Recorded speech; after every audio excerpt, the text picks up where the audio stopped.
Okay, greetings, brothers and sisters.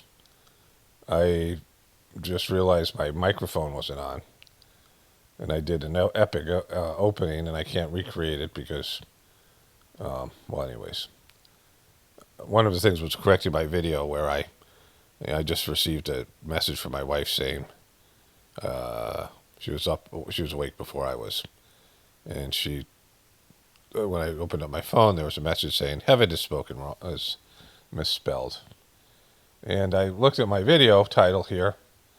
TPUS gay, making heaven crowded with twinks. And I'm like, well, that's spelled right. What's she talking about? And I'm like, oh, fuck. I misspelled this heaven, which I've already corrected. And I'm like, how could I misspell heaven?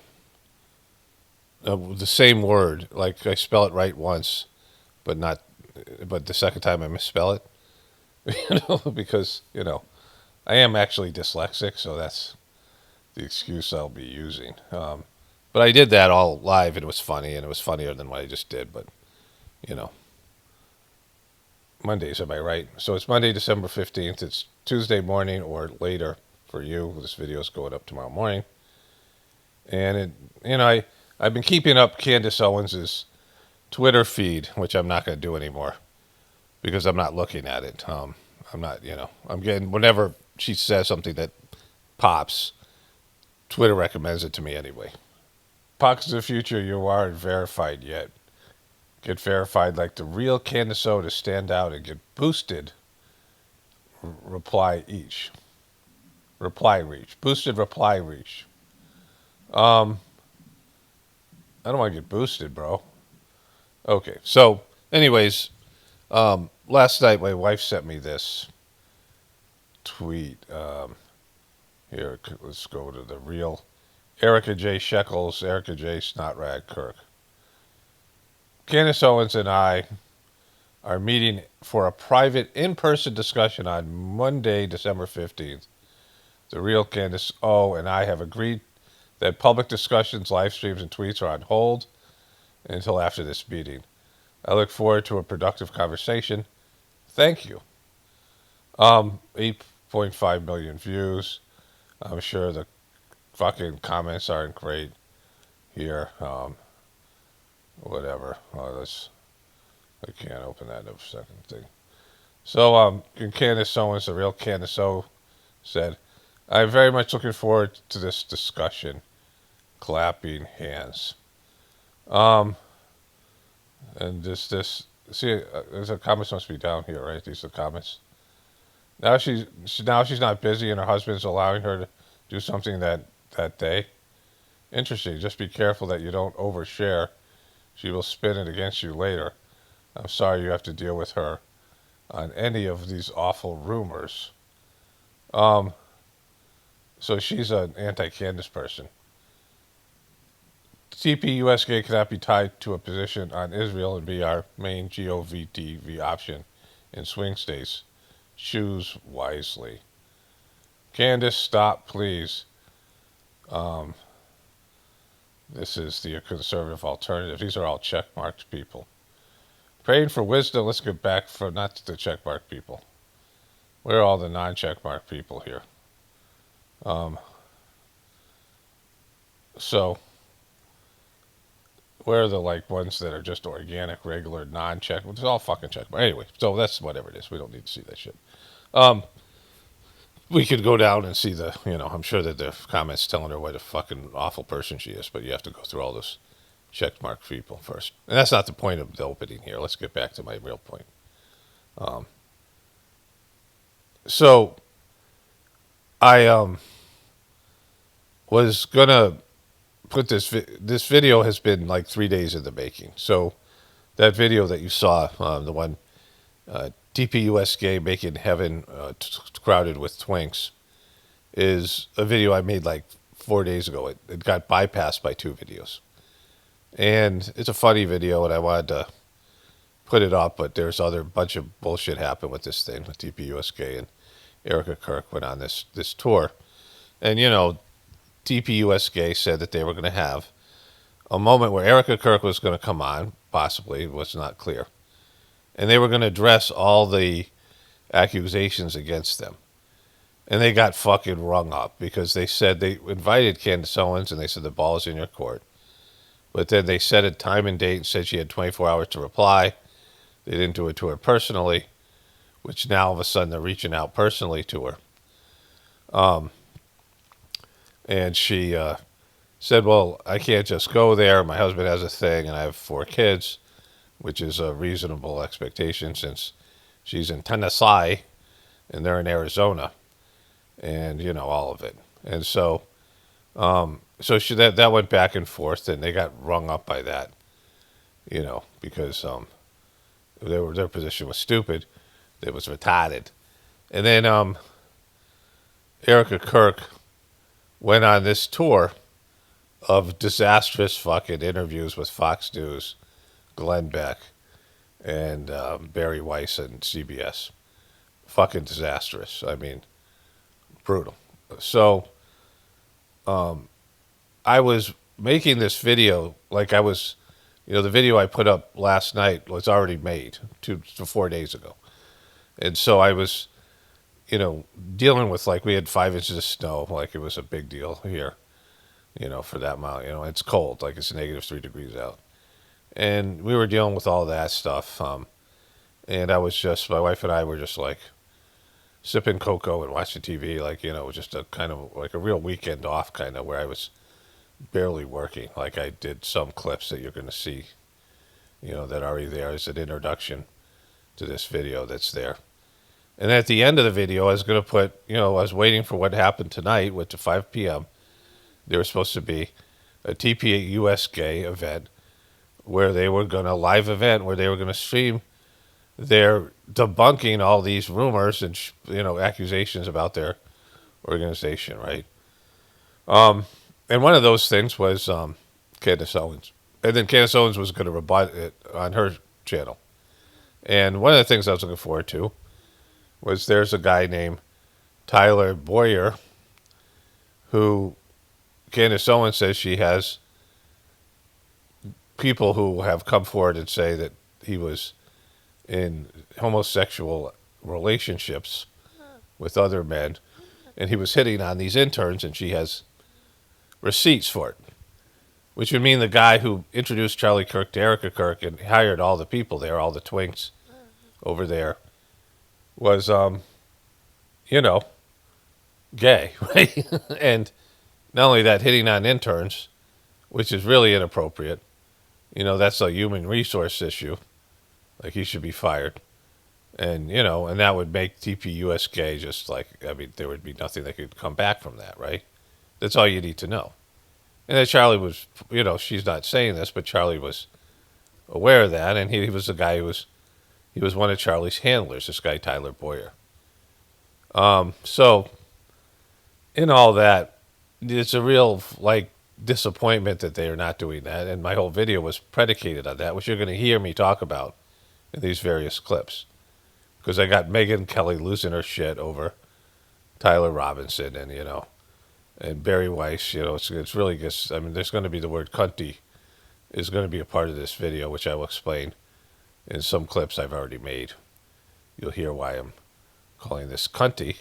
It's getting cunty out there because it is, right? And so there's this thing that they promised us, that was going to be epically bad, and I was going to mock the shit out of it because, it couldn't be good. And now they are coming together for this kumbaya moment. They have this truce. And so, it's, I wouldn't say just disappointing, but it is just not cool, right? This fucking tweet is not cool. Because, did I show you the stuff with, yeah, I showed you what Candace Owens said. And so, I'm going to switch over a voiceover here. I do a comment. I was doing a comment last night. One of these comments of people was trying to, call me stupid because I thought Charlie Kirk had actually really been murdered. And I'm like, I don't think any of this stuff because, the difference between me and other people in the truth community is I believe all of this stuff is Maya or illusion. There's a Sanskrit word called Maya because our souls are our real, are what we really are, right? Like your body is a shell. And when I saw my grandfather, who was, kind of an epic action hero like person, dead when I was, 10 and a half, 11 years old, I was looking at him and I'm like, he's not here. Like, that's just an empty body. Whenever you see a dead pet or a dead, a dead family member or a dead person that you knew, whatever you thought of that creature, your pet or your, when the life goes out of it, the life goes out of it. It's just empty. It's no longer the person. You can weep over the body, like Erica J. Kirk did with Charlie or whatever that thing was, a mannequin, whatever the fuck that was. Weird shit she did. But, the soul isn't there anymore. And you realize the body is just an illusion. Like, anybody can see it if they want to. You're going to, sometime in your life, you're probably going to see one of your dead relatives, and you're going to look at their dead body, and you're going to be like, they're not there, right? Even when you're talking to somebody, when they are on their phone, and they withdraw into their phone, and like they're gone. Like, they're still alive, but they're gone. Like, they're not, consciousness is not with you. You're like, where are you? Have you ever had a conversation where someone says to you, or you say to them, where are you right now? Sometimes people are in a state of shock, or even like a coma. And so, like it's like almost like a mini death. And when you go to sleep even. So, where somebody's there, where's their soul, right? The body's still alive, but the soul is somewhere else. It's in dreamland, wherever it is. And so this is an illusion. Your physical reality, third dimensional reality, you're really a soul, right? Having a human experience. And so this is an illusionary creation, third dimensional reality. It seems real, it seems tangible, but you're really an etheric, bodiless being, right? So this all is what's called Maya, and it is a vehicle for your soul's evolution. But people instead buy into the matrix, right? Go into the matrix of material life, and they get caught up in all the bullshit here, and they lose sight of their soul's path. And so that's something I'm very clear about here, right? That's different than probably pretty much every other channel that you're going to see this stuff on, all these kind of things, because I don't take any of it seriously. It's all a joke. Like, material life is a joke. It's not real. It's a fake thing that you're in a video game, a simulation. For a brief period of time, your soul has been created at the beginning of the universe, and until the universe implodes, which is called the Mahaparala, which I'll talk about maybe in a bit if I remember to do that. There is we're talking about quadrillions of years, right? I mean, a very long time from the birth of the universe to the end of the universe, and all of creation. And your life is nothing compared to that. 70 years, 90 years, 100 years. Even if your life was 10,000 years, it would be a blip in the life of your soul, because your life of your soul is vast. It's from the beginning of creation to the end of creation. And so this is all illusionary. Like, I don't take, like I said, it's serious. And so that's one level of the illusion. And then there's all the bullshit and the lies and all the stuff that people are doing. And so, unlike other people, I don't profess I know what's happening, because there's always something deeper. There's always a deeper illusion. And so, with this thing with Erica Kirk and Candace Owens, are they, in symbiosis, where they are working together, handled by the same people? And this is just a show for all of us, right? And this meeting is just a staged bullshit thing. That's possible, right? At least partially likely, partially true. Are they at war with each other, or are they at war with you, right? With all of us. This is just a distraction, whatever. It's used to manipulate people, whatever. It's being done.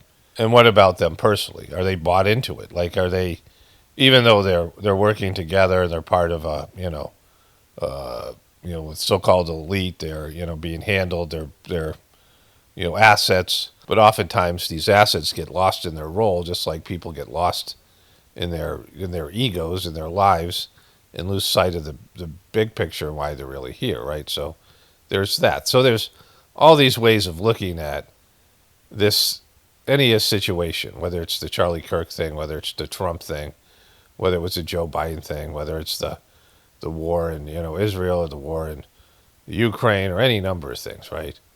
Like there's just layers of deception, and then there's the big deception, which is material life and all of it. And none of it I take all that seriously because, it is all illusionary. It's all Maya. But, in these disillusion, we have conflicts, right? We have rivalries. We have the big game between Ohio State and Michigan every year, which I didn't watch this year. But, you have these rivalry football games, Alabama and Georgia now. You have these bad blood games and rivals and, whatever. Things that come together. You have, these, fights and, whatever it is. John Cena just had some WWE thing, which, I didn't watch that either, his last fight. But these things that people look forward to. A culmination of something, a resolution, right? The resolution of the conflict where two opposing forces come together and they hook it out, right? They, that would mean throwing punches for you younger people. Something my brother would say. They would hook it out, throw these hook punches at each other. Not to be saying that they'd hook it out like a couple of hookers, although although with Erica Kirk and Candace Owens, it could be a hooker off. But whatever. It's just more of a cunty thing that they're involved in. But either way, there was this conflict that happened after Charlie Kirk's alleged murder, whatever the fuck we saw there.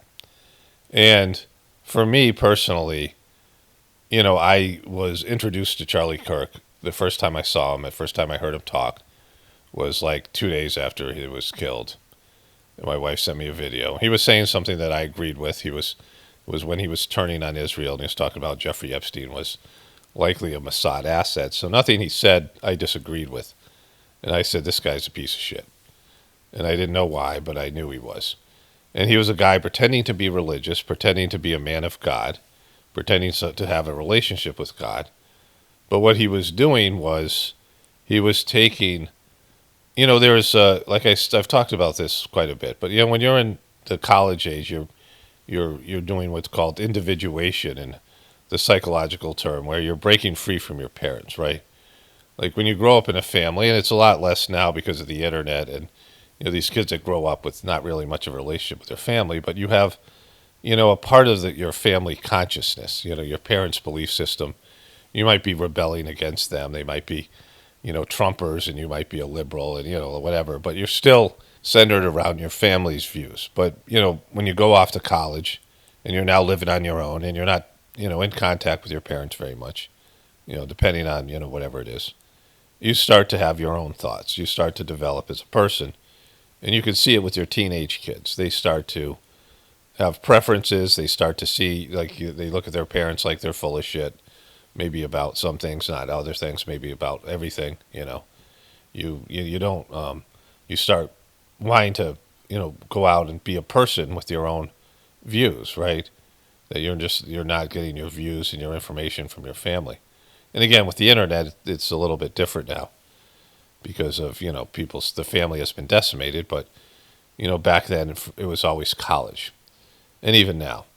And so you had these college kids, and they were having a moment where they realized that Israel was perpetrating a genocide on Gaza Strip, and there's no way to fucking sugarcoat it and make it like it was justified by October 7th or whatever fucking bullshit victim consciousness or the Holocaust or anything like that. It wasn't justified. In fact, it was really horrific, and America was sponsoring it, and our politicians were owned by them, and these kids were being censored. And they were having this moment, which is a good moment to have, where you realize, hey, the fucking world is fucked up. This happens to kids in college, and they should happen. Or, even if you don't go to college, you leave and you do whatever. And Charlie Kirk, who hated college and, said that college shouldn't exist, and he was an anti-college person. Like in lots of his rhetoric, he talked about college was a waste, and he didn't go to college. And I a little bit agree with that point. That college is kind of a waste, or at least now. I mean, there's different ways of looking at it. But these kids were having this moment, a good positive moment of clarity, and he was paid hundreds of millions of shekels to betray his religion, to betray his country, to betray his God, to betray these kids, his party, and push for Donald Trump, who is a obvious piece of shit, and to counterbalance and try to minimize and reverse this process that was going on, where college kids were turning on Israel, and he got lots of shekels for that, and he was a real piece of shit for doing that. He was a Judas, right? I talked about it. He's not a Jesus, he's a Judas. And at some point, he realized his audience saw that he was full of shit, these college kids particularly, and that he had to reverse his position. His contemporary people, Candace and Tucker Carlson and Megyn Kelly and these other people, were all, talking about Israel, and they were getting views, and that, to move for his organization forward, he couldn't just go shill for Israel and take the shekels like he used to. But not because he was, he felt bad about indoctrinating and gaslighting these college kids. So he's a real piece of shit. Like, there's no loss of him dying. Like that guy. And, the organization was tanking. And he has a disastrous wife and a bunch of little twinks over there at TPUSK. And, it was a piece of shit organization that got Trump elected and got America to pay for a genocide. So, that's its accomplishments. That's what his purpose was. And so there's nothing here. Like, there's a lot of Republican people, a lot of like whatever, dumb fucks that are out there. And they're really upset about Charlie Kirk, like it was some loss. And it was not a loss at all. He was not a great man. He wasn't a man of God. He was a piece of shit shekel taker that sold himself out, just like Judas did for 30 pieces of gold. And so, that Shabbat Shalom bullshit that he was doing too. But in that, there is this conflict between Erica Kirk and Candace Owens. And it's not really a conflict, because you have the people who want to take the shekels, like Erica Kirk and the people over there at TPUSK, but they have no influence. They have no audience. Their whole audience is turned on them, and the more that she speaks, she's so unlikable. She's a fucking disaster, and she's the star over there. The other people they have, those two guys that I always say are two beta males sharing one testicle that are also very twinky, the gay term for these little sort of angry little twinks, these, elf-like creatures that suck dick. And so, they're twinks. And, but in all that, there was this conflict. And the conflict was interesting because the Republican Party is imploding because of the Epstein files and everyone kind of realizing on one level or another that Trump's a piece of shit and that he was never going to make America great again, and that the Republicans were full of shit, and all the promises they made and all the things that they were saying are not coming true. And then TPUSK and Charlie Kirk and this public execution, as they're calling it, was just an absolute, whatever it was, a distraction or whatever it went, for whatever reason went down. Charlie Kirk biting the hand that fed him, hand that has no problem murdering babies, so they'll murder you. And so, whatever, right? And Candace Owens was being more truthful and more authentic than Erica Kirk. And so, this thing went on and back and forth. It was supposed to come to a head today, but now they decide to have a fucking in-private meeting, which, let's just say the official story is true. What Candace Owens is saying, whatever she's saying she is, and Erica Kirk, whatever she's saying she is, if these two people come together, neither one of them is, well, first of all, Erica Kirk is caving 100%, right? Like, she is caving because her interviews and her appearances were a fucking disaster. And I have some of the stuff, and, I'm going to show it. Hopefully you can show it one way or another, but CBS copyrights it. But this Barry Weiss thing was a fucking nightmare, and I had already covered some of the other stuff in previous videos. But Erica Kirk is disingenuous, and she's like so unlikable and so fake and so performative. And she thought she can just come out and use her grieving widow card and say stop. And these Republican people would, all these TPUS gay people and all these people would listen to her. And then she realized no one's talking to her. Like, no one's saying, like, she has handlers. She's got she got $140 million in, martyr money for her husband dying for a organization that no longer has any influence. And she's backing the official story, which is problematic. And she doesn't get, if Charlie had backed the official story like she did, everyone would have turned on him. Like, if he did what she's doing, you can't do that. Like, people aren't they won't go with you. They're not going to follow you. They're not going to be there with you. They're going to turn on you instantaneously. The mob will turn on you in a second. Your fans are much worse than your enemies. Your fans will rip you apart. Your fans, your disciples. That's why there's, Judas, right? Judas is, a good example of that. But Judas is, representative of the crowd of people that were spitting and throwing rocks at Jesus when he was carrying the cross, and yelling at him and verbalizing hate. People that are sitting with him and eating bread and fish and shit like that. A couple of months ago, they'll turn on you a second. Like, they're just, human beings are very fickle like that, right? Ever see that movie, The Man Who Would Be King? There's Sean Connery and Michael, whatever his name is, Caine, Michael Caine. Interesting name, Cain, right? Abel and Cain and Abel. But, people are fucking fickle and they'll turn on you. And so this guy was, they found this, like, Aboriginal tribe, and Sean Connery was like, they had a vision of this guy and he was going to be their king, and they worshipped him like a god until they didn't, right? And so, that's the way it goes. And so Erica Kirk is in the untenable position of going with the official story in a, fan base that's all conspiratorial and anti-government. And she's pushing the governmental story. And I don't know if she's not a truther at all. So Charlie Kirk was a little bit of one. Charlie Kirk was certainly anti-government. But she's some, beta sex kid who's programmed and oblivious and doesn't get it. And so she went on these shows and was just promoting the official story. And, that is problematic. So, in all that, they were supposed to come out and mansplain to you all, cuntsplain to you all, twink-splain to you all, how you were wrong and they were right and you guys have it wrong. And they've tried to do that already, and they've gotten savaged in the comment section, and they're not getting it, right? So she caved and decided to meet with Candace Owens in private. But, the outcome of this meeting would have to be Candace Owens coming out and saying, I was wrong about the Egyptian planes. I was wrong about all of it. Sorry. Which would mean she got shackled up in some way, right? Like, guess what? I'm stopping because Erica Kirk has appealed to me, so I'm going to stop. And then all the people will turn on Candace because she's not important. She's the face of this thing, but she doesn't have to be. And so lots of other people make videos about this and talk about it.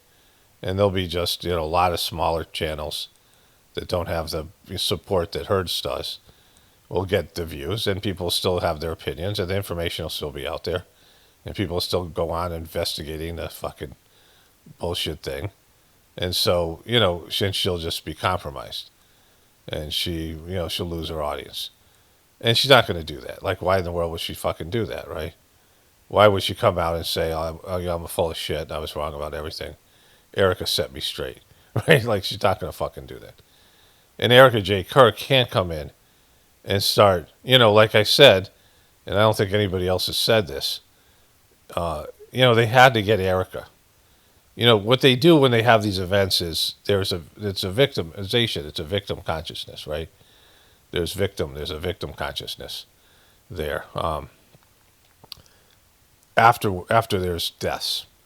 So whenever there's a tragedy, there's the victimization that they want to capitalize.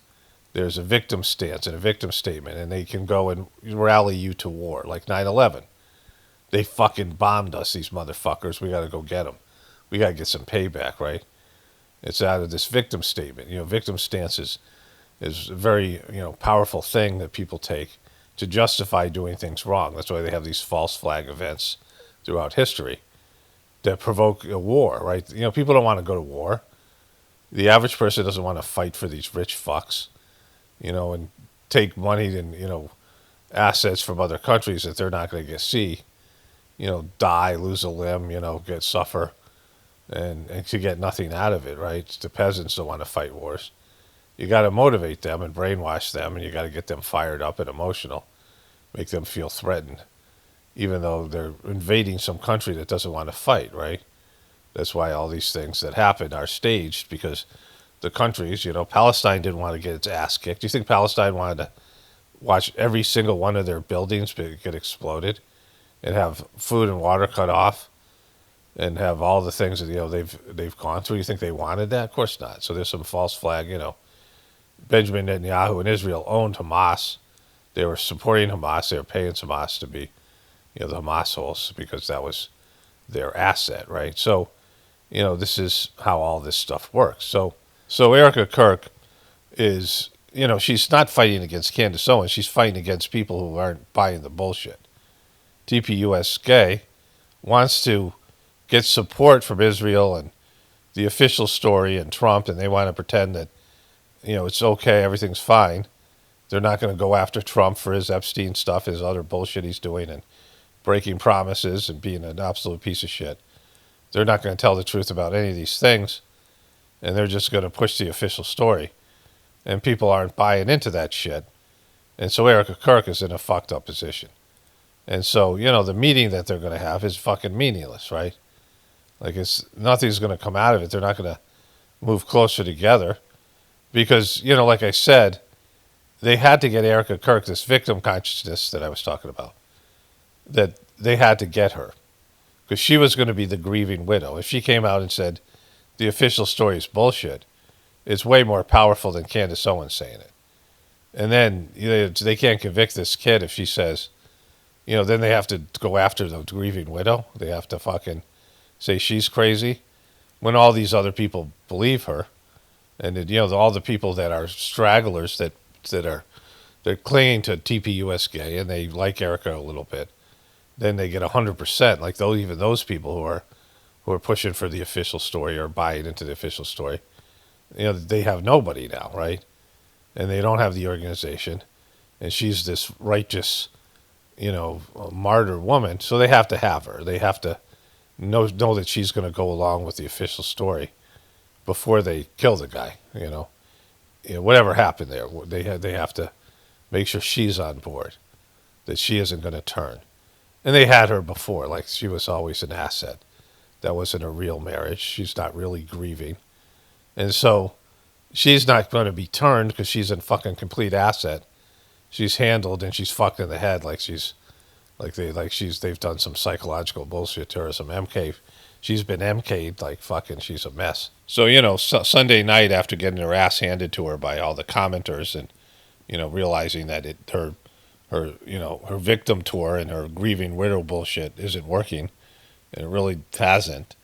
People just weren't speaking up about it because they didn't want to, because they were fearful, and they're not real truthers. They're just, like it was obvious that she was a piece of shit. But all these people who are, popular and they're influencers, they're all controlled in one way or another. And so they weren't going to come out and say, "Oh, look at how bad Erica is." I mean, even Candace Owens wasn't going to call bullshit on all her weird fake shit until, a couple months till recently.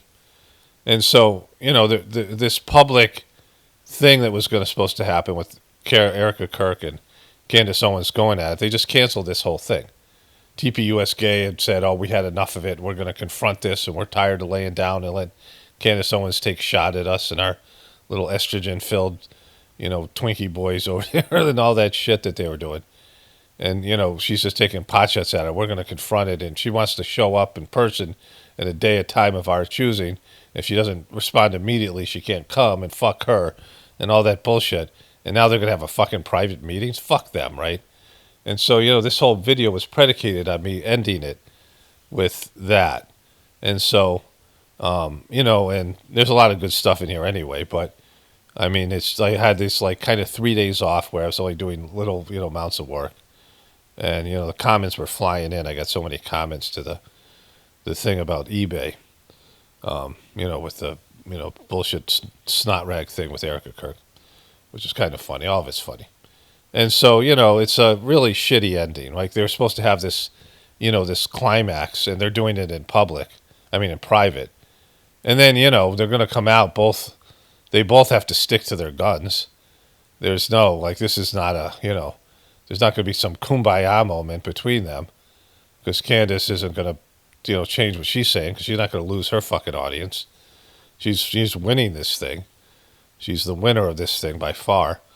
And so Erica Kirk can't change her opinion like I already said. So this is not going anywhere. Erica Kirk is going to go back to Twinks R Us over there, and Candace Owens is going to say whatever she says about it. I don't know, like just she'll do that Candace thing and try to be respectful to Erica Kirk. It'll be fucking shitty. But we're missing out on the big event. Like it's a dud. Like this whole thing has been building, and they're going to have a fucking private meeting and fuck all of us out of the chance to mock whatever what needs to be mocked. All right, so that's my introduction. I might have to do a previous introduction based on. I'm going to put this video up, and we'll see if CBS copyrights my usage of the video. The town hall thing with Erica and that disaster that is Barry Weiss. But if we'll see how that all plays out. All right, so let's get into it here. Okay, I left a note for myself last night for this voiceover I just did. I'm going to add this quickly here. And I said a predetermined outcome, right? Something that's scripted and predetermined by the people, the powers that be. But, divinity, everything is, people think they have freedom of choice, and we kind of do, but it's not like people think. Everything that's done here, you make a wrong choice, and then there's the divine response. There's a consequence. There's the outcome of that response, right? So, people think the controllers and the people who run the system and everybody is doing what they want, but oftentimes you're not. You're doing what has to be done. Like some of the things are human choices, but most of it's consequences for human choices from multiple lives, right?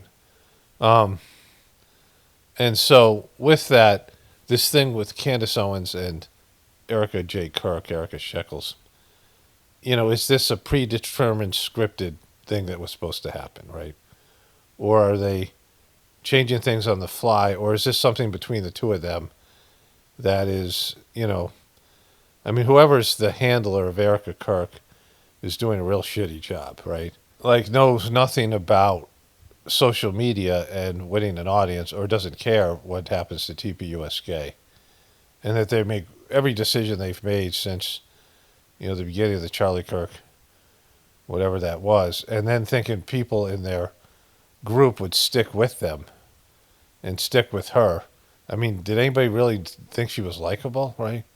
Did she do some kind of screen test for her grieving? Somebody sent me a clip of her backstage before she went out. I think it was at the time she was wearing the leather pants, and she's dabbing the corner of her eyes with the Kleenex to get the tears going, right? So I mean, it's just so fake and all of it. So, it's hard to say when things go south for these people, their reaction. But to say we're going to come out and we're going to combat all the bullshit conspiracies that you guys are throwing at us, and we're going to invite Candace Owens, and we're going to not uninvite her, and then we're going to roll Erica Kirk out, and then realize, oh my God, everyone hates her and hates us. And then instead we're going to do something behind closed doors with Candace Owens. And, like, what the fuck, right? Like, it's hard for me to believe that this is all scripted and that, they got a handle on what they're doing here, right? I mean, the only thing that they can do is divide, but they're not really dividing anything because there's no one on TPUSK's side but the people with money and power. And so, it just seems like everything's falling apart and they've lost control of these narratives, the people that control the system. I don't think these things, it's hard to say whether these things are supposed to happen or not, right? Like who had, meathead in the conservatory with the knife. Right? Rob Reiner. He was played this character named Meathead. Like, he was on the show called All the Family. My wife and I have watched some clips of that since then.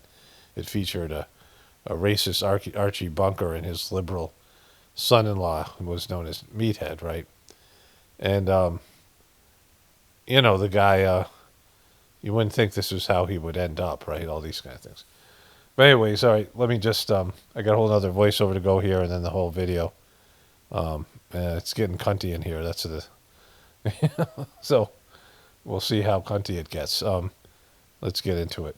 Okay, greetings, brothers and sisters. Today's Saturday, December 13th, and I am kind of in a weird situation here where I have a video that's ready to go up tonight, a video that's ready to go up tomorrow, this afternoon, a video that's ready to go up tomorrow night, and then Monday off.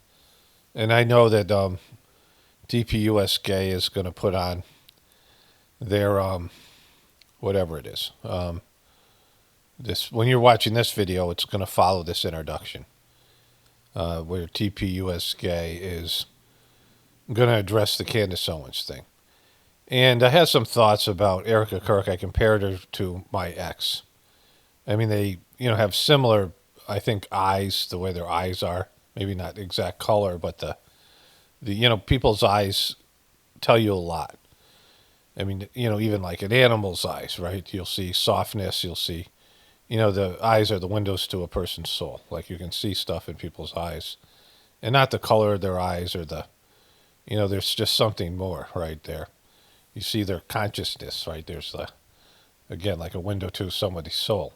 A real spiritual person, when you look at their eyes, you're like, wow, like there's something there. Like, and it might not be all the time. But there'll be these times where you just, you'll see something in them, right? There's an expression coming out of them. Self-expression, self with a capital S. The expression of the soul. And so, but when I was referring to my ex being similar to Erica Kirk, the thing that, like, they both have in common, and, you'll see other people like this, they have zero tolerance for anybody who don't accept their version of events and reality.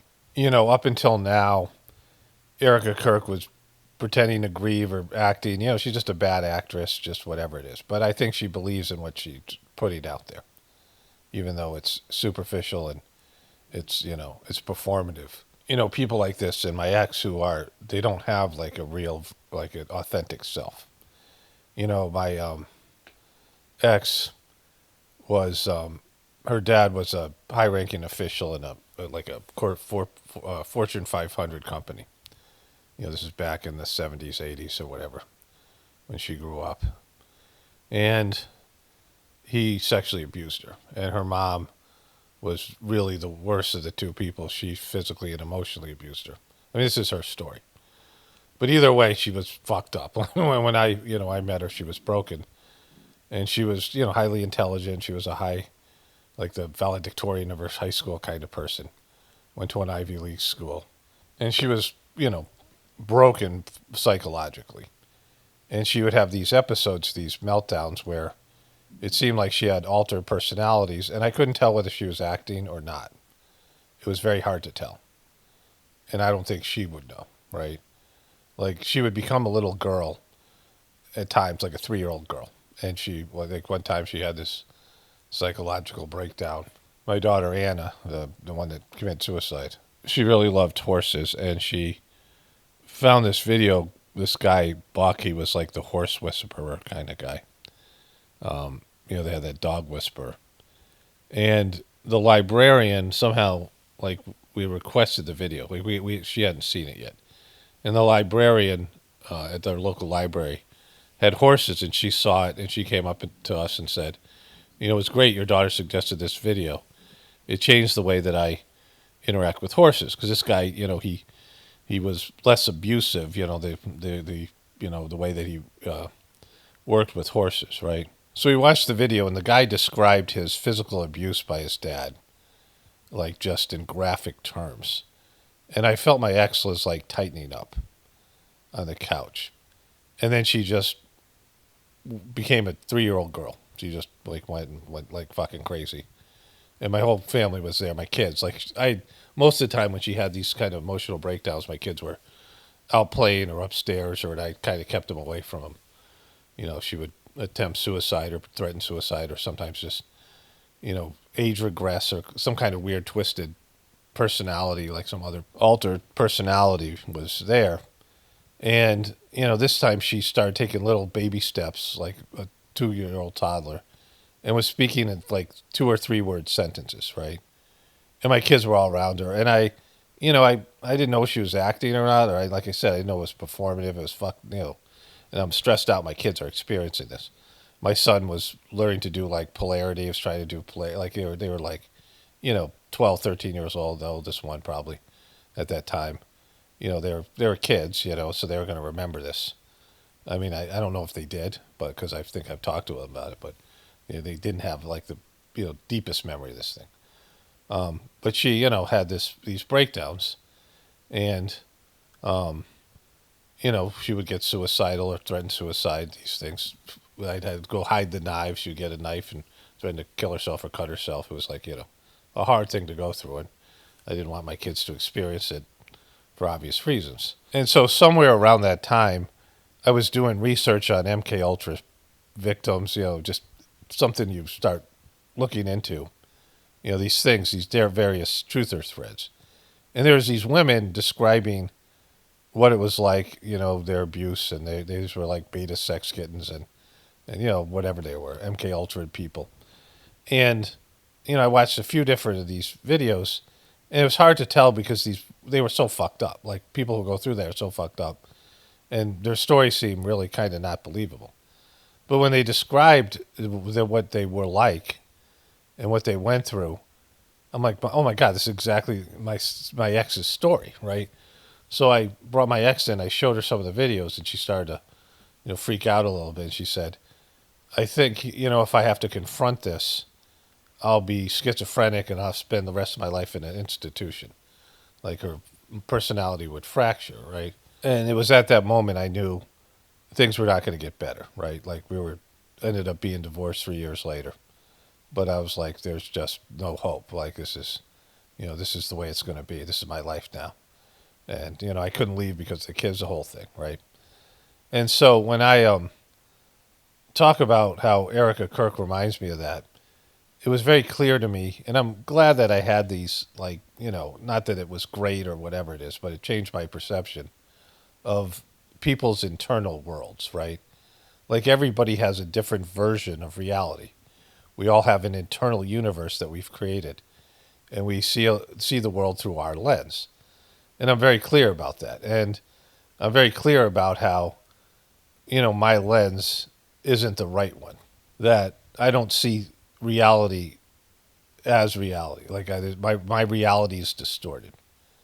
And the reason I know this is because my reality now is so much clearer than my reality when I was younger. My reality even from last year is my reality now compared to last year. There's evolution there, and so I know that there's more to go before, when you become a truly spiritual person, you accept God's reality, right? And so, I've talked about this story. The best version of this is, in the Mahabharata, there's Arjuna and Krishna, and Arjuna is Vishnu's ego, and Krishna is Vishnu's soul. And it's, the quintessential story about this because Arjuna doesn't want to kill his beloved relatives and people he has to fight in the Mahabharata because it's a family dispute, and he doesn't want, and he's on the side of the so-called heroes, and he knows he has to kill all these people, like people he and beloved teachers and uncles and people that he loves and respects, and he has to kill them all, and he's like having a kind of a meltdown, and Krishna ends up showing him his divine essence. This is what the guy referred to Oppenheimer when when they had the first nuclear test that was successful. I've become death, right? Like that. He kind of butchers the story, but it's this moment. And even though Arjuna and Krishna are the soul and the ego, his the ego is being shown his soul's true essence, and he's so fucking terrified by his soul, Arjuna. He's like, I'll do whatever the fuck you want me to do. I'll kill whoever you want me to kill. Just never show me that again. Right? Like, just, I do not want to see my soul in full, the full expression of my soul. And this is the ego of of a higher developed being that's in charge of preservation throughout the universe. This soul is in charge of, the maintenance, the preservation part, creation, preservation, destruction. There's three phases to all existence, and he's in charge of the one that lasts the longest, right? Creation is creation is short lived. There's the creation part, and there's the destruction part, right?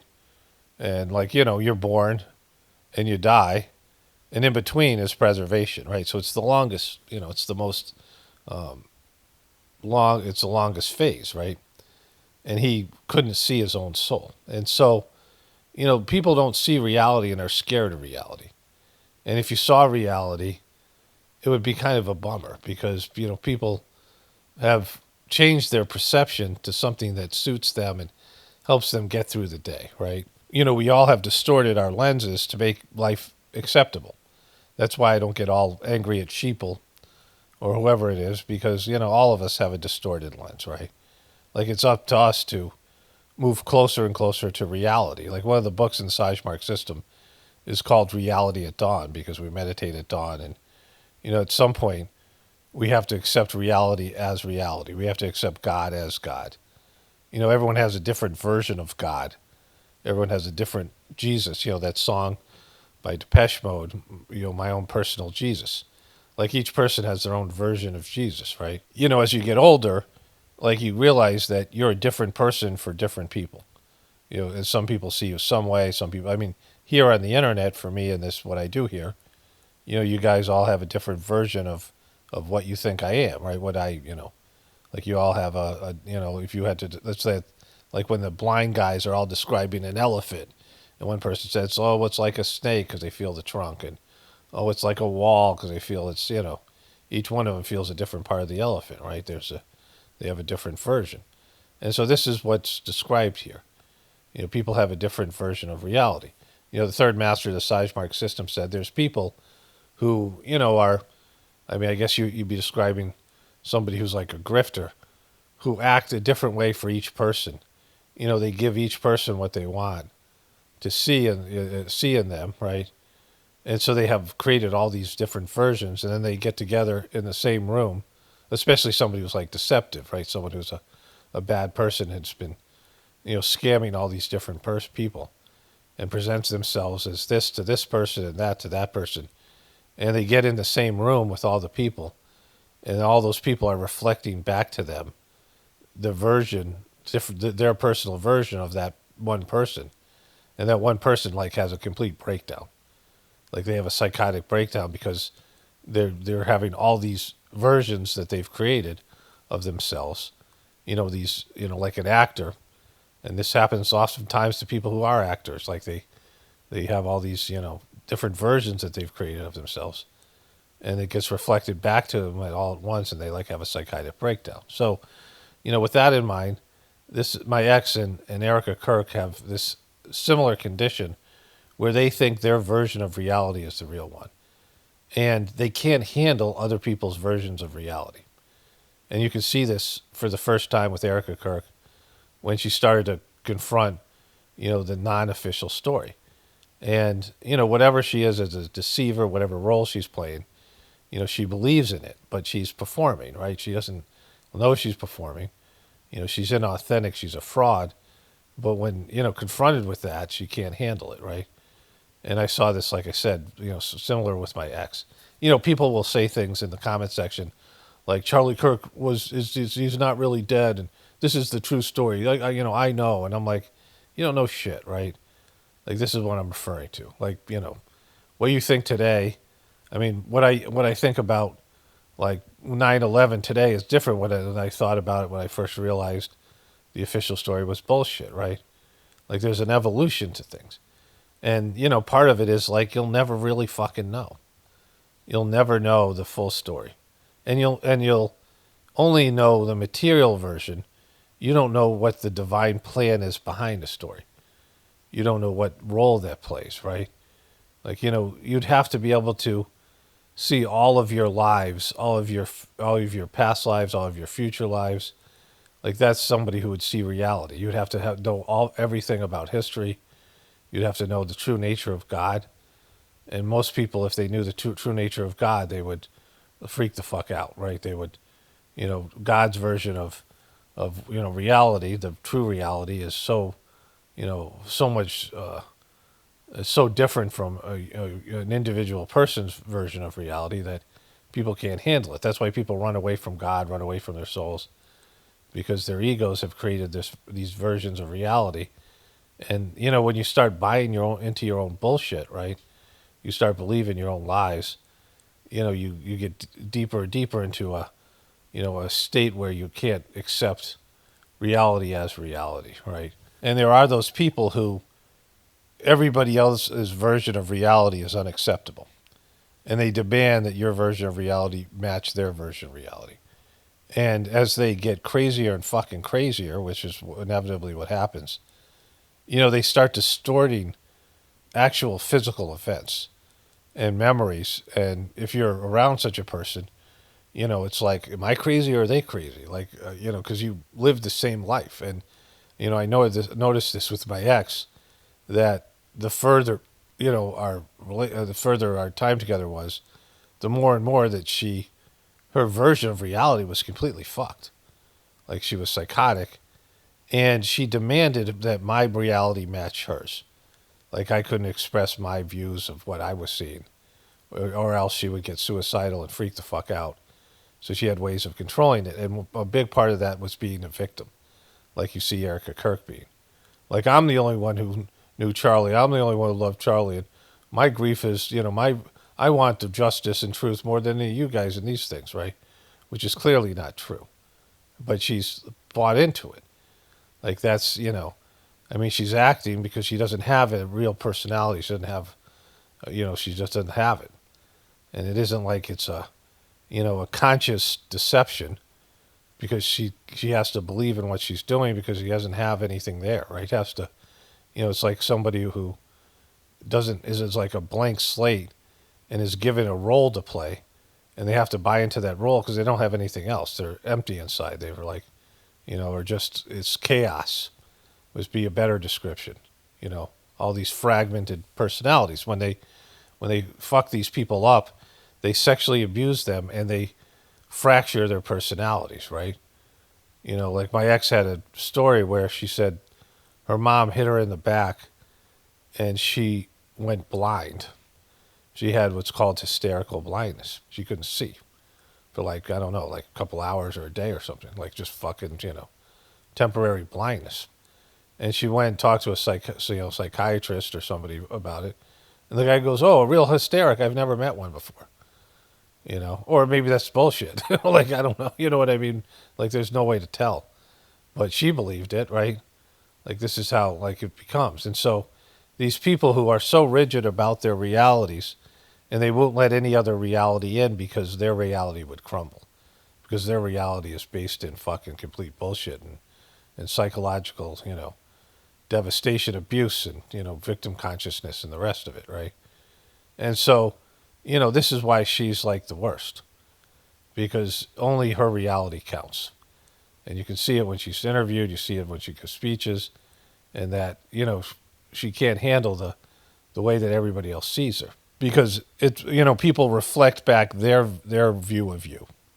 And when you, like I said, as you get older, when you have kids, you're going to be a different parent to each one of the kids, because the kids draw different aspects of your parenting or persona out of your system. Like each kid sees you as different. And as you, move through life, you're going to see that quite a bit. And some people want to see you as a hero or a villain and these things, but you might have some persons that demand that your reality match theirs and will manipulate life and control it in such a way that you can't express your version of the way that you see things. And Erica Kirk is such a person. And so that's why she's handling this the way she's handling it, because she's not open to any other interpretation of events. She's been given a script. She's, whatever, she's compromised, whatever way that they have control of her, whatever, whatever's going on, she clearly can't handle any other version of reality, so that everyone else is evil and doing the work of the enemy, as she calls it, right? This, version of Satan, because that's all she can see. And that's like, a dangerous person, like for, everybody around them, because they're completely fucked in the head, right? Anyways, so let's get into the stuff. Let's get into the whatever I'm going to present here. Okay, so I did the voiceover that you heard in the beginning of this video this morning. Today's still Saturday, December 13th. And I have a video. I have to go and get that ready to put up tomorrow. A video that's been up for a while that's going to go up tomorrow night that I've had uploaded, and it got bypassed by two of these Erica Kirk videos. And we found out we were going to get between 4 and like 10 inches of snow, like yesterday. And then today that was happening. And yesterday we found that out late last night. And then Sunday it's going to get down to like 7 below zero or some shit like that. Or maybe tonight it's already down to like 14 degrees. So the snow is very powdery. And so my wife and I need to go out and we go get our like raw milk and stuff on Saturdays, and we have a whole thing that we do. We go out to lunch. We go to this Indian buffet or sometimes. And, it was going to start snowing around 11, so it was like going to be tight. And so I went out and I had all this stuff to do. We had garbage that needed to go out. That was, we have this big bin of garbage. I have to bring it to a dumpster, and it's far away. And then I had to get any of the packages we had to bring in. I had to unload chicken feed that was in our van and put it into the old barn that we have for the chickens. I had to get the bush hog off of our tractor. I wanted to put the tractor in the barn so it wasn't covered in all this snow, because tomorrow I probably have to go down the driveway. We have a long ass gravel driveway, and I have to plow it with a tractor, which isn't like easy. It's not meant for snow plowing, because it's a scoop. It's not a we have a scoop on it, so it's not really built for that. And I had to bush hog the driveway, which I just never got around to doing, so I could take the bush hog off, because it won't fit in the barn without it. So I had to do that. And we have an old pickup truck, and that's the only thing we have with 4-wheel drive. And the battery's always right. It's like really old. It's 1985, and the battery's always losing its charge. And so I had to, we have like a jump starter thing, and then I had to get that going and put it in the garage, and then make sure the battery was charged on that. And then, I had to do all that like within an hour and a half so we could get out on time. And I was running all over the place. The snow was like 4 inches of snow already, like two. The snow was just starting then. But I was running around, and it was starting to get cold. The snow was starting to hit me in the face and that kind of stuff. And so then my wife and I went out, and then we've shoveled snow 2 or 3 times already. We have all these things. We had to go out. We had to make sure the chickens were fine. They were, they need water and food. And, we're not used to getting that much snow. And so the rest of the time we just drank hot chocolate, and we sat at the TV and we're watching this show. I can't believe I forgot the name, but it's a really good show on Apple TV. It's the one where I'll remember the name later. And so I really didn't feel like I was going to get anything done today. But I watched this video with Megyn Kelly, and I played it for my wife. And she is so fucking horrible. And so angry and so self-righteous and such a piece of shit. And then my wife sent me this video on Erica Kirk. And I found another one on Erica Kirk. And then this other one with Barry Weiss. And, I've been using the C word a little bit I never feel comfortable using the C word. I would never feel comfortable calling a woman that. Like even my worst days of swearing, like I never felt comfortable calling a woman that. And calling a guy that is just, it's calling a guy a bitch is bad enough, right? But calling him a cunt, if you're in England, sure. It's different if you're in England, right? But here, there were some words I don't feel comfortable using.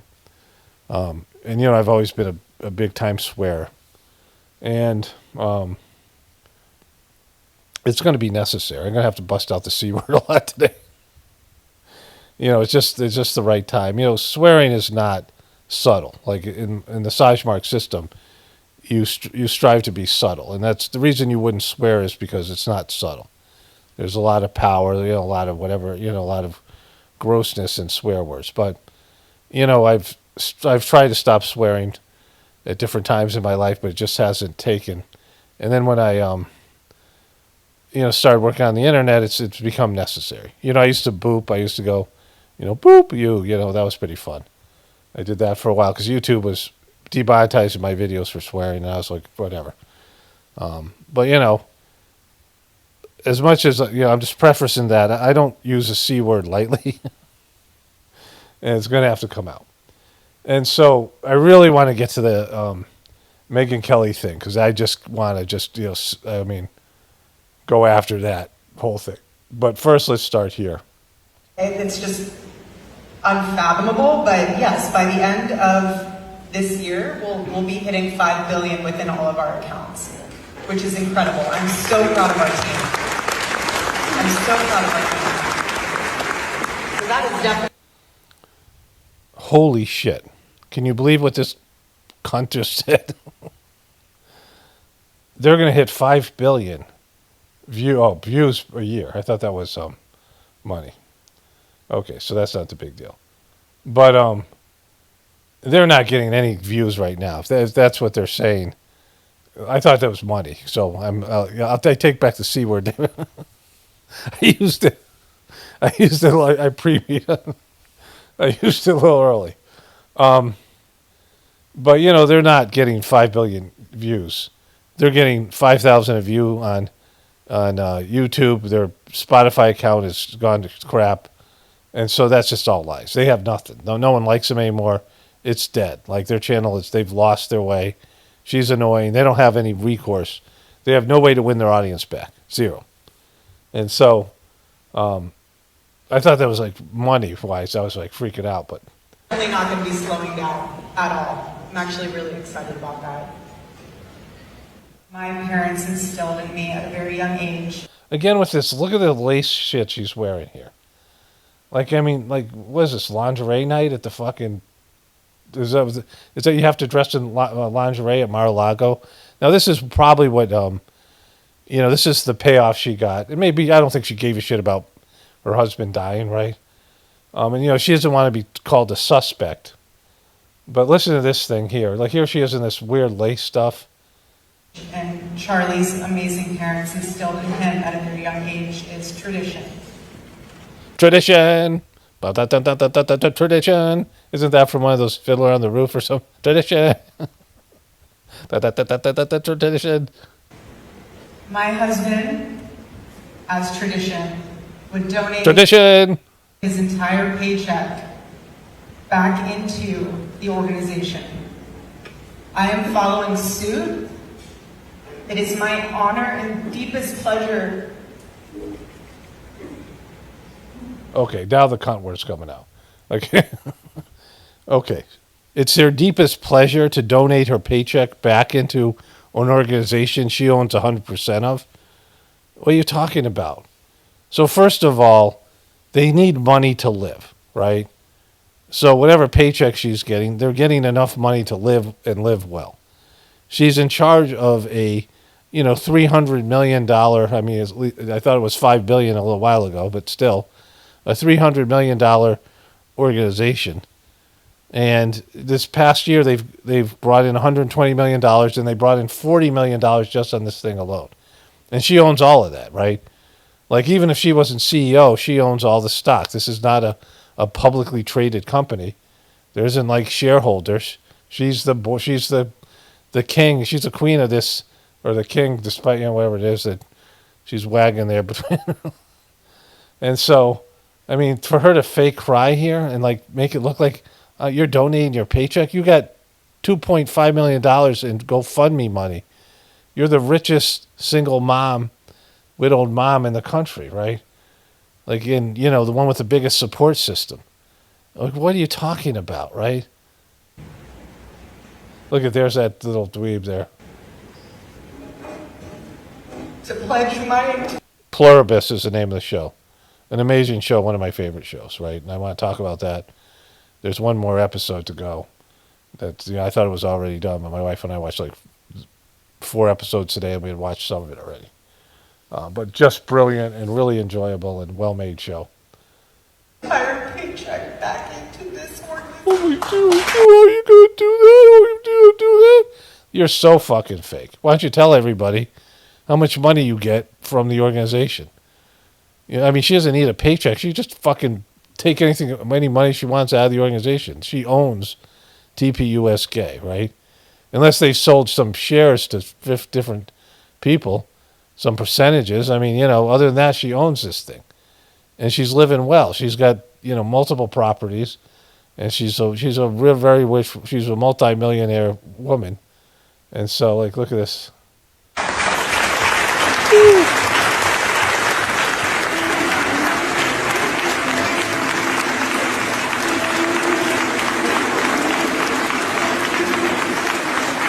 Oh my God! So just fucking stop. All right. So that's cunt exhibit number 1.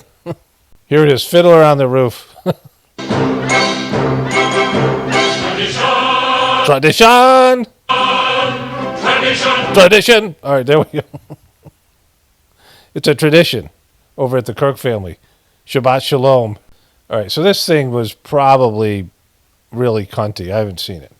This Erica Kirk on with Barry Weiss and CBS, right? And so they recommend this as a promo. Now, CBS copyrights everything, so I don't even know if I'm going to bother. I don't want to watch this if I can't mock it here. And I don't need to because, I mean, we've already got our dose of Erica Kirk. I'm waiting for Monday, and then Tuesday the video is going to come out when these TPUSK addresses all these things. So I'm going to be working later Monday night. This, the rest of this back end of this video is going to be the end of this video.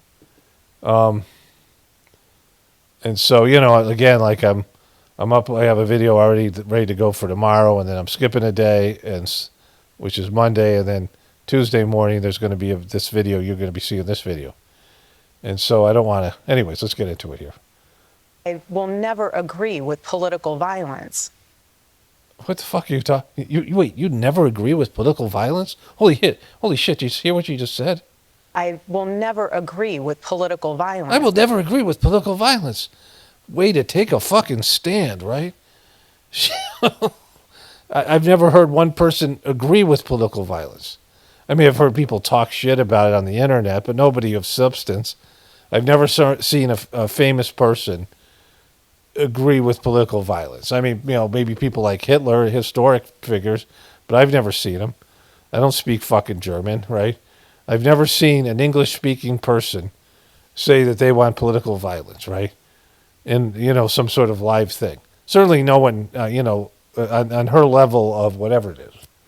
Of course you don't believe in political violence. Nobody fucking does, right? At least that's what they say, when the cameras are rolling.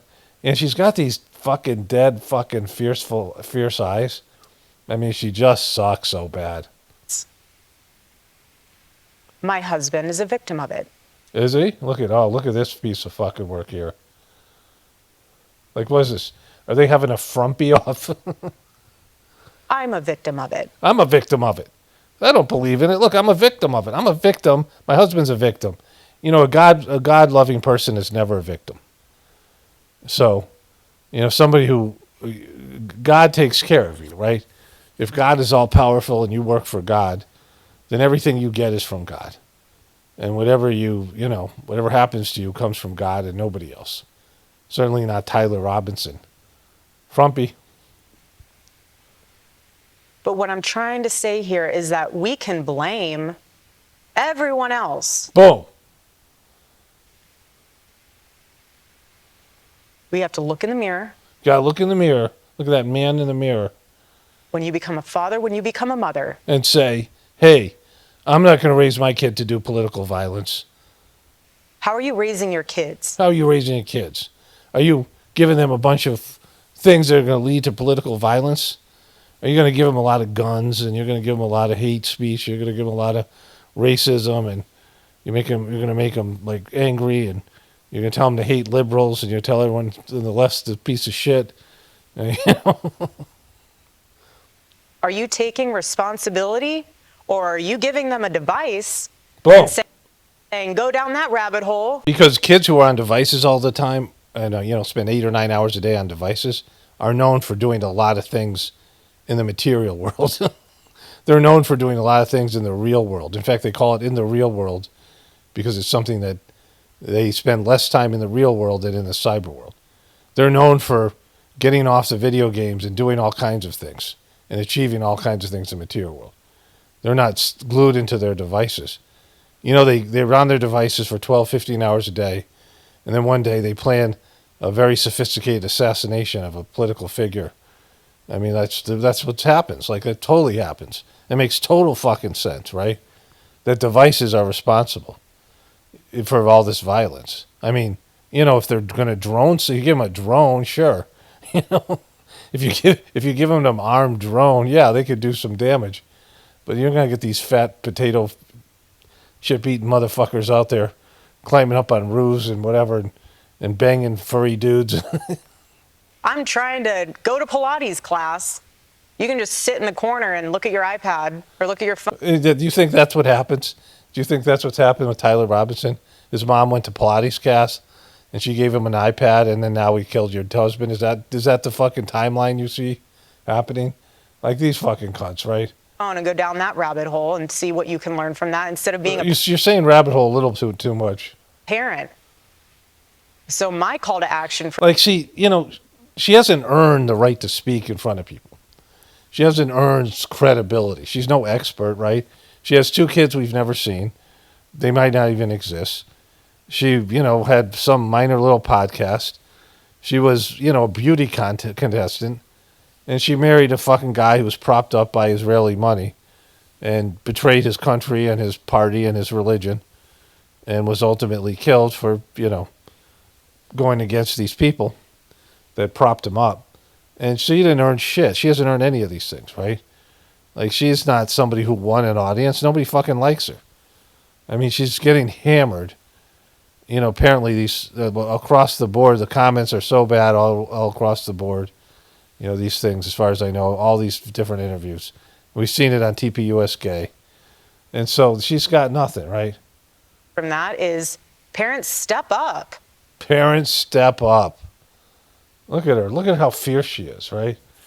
Like, just fucking totally unlikable. They rolled her out. They've been saving her for this. And this is going to bury their organization. You can carve out a small group of people. She can carve out a fan base. There might be some women who, I don't see even Christian women liking her. There are many Christian women who watch my channel, and none of them are saying, there's no, I guess they wouldn't be here now, but I don't think she's like Christian women like her, and no other woman's going to like her. Certainly liberals and all these other people. And men aren't going to like her. She's a fucking nightmare. And so, what has she got, right? She's not going to have a bunch of men who go, I really want to listen to Erica Kirk today. What does Erica Kirk have to say about shit, Like, she's just bitchy and perfectionistic and fucking emotional and just a fucking disaster. So, all right, so that's that. Oh, my God, look at this. Look at that fucking ghoul hole. That tradition. Right? So look at this fucking ghoul hole right here. Look at that. That's something to be proud of, right? She can put like a whole fucking toddler's head in her. Look at this fucking golem. I just sat down for... Oh, wait, let's make this a little louder here. I just sat down for an hour with Erica Kirk, and we talked about everything. Everything. Okay, so this is Barry Weiss. Now, I heard from when I listened to the Candace Owens and Norman Finkelstein interview, my wife and I were traveling, so we listened to that. And, it was kind of an interesting interview. Norman Finkelstein was a liberal Jewish guy who was, against Zionism, and they both really disliked Barry Weiss. And they talked about how stupid she is, and you could tell how stupid she is. And she was like, just propped up because she's so pro-Israel that they put her in this position of head of CBS News, right? Like she's head of CBS News. And so how many of you can name the head of CBS News before her? Or name the head of NBC News, right?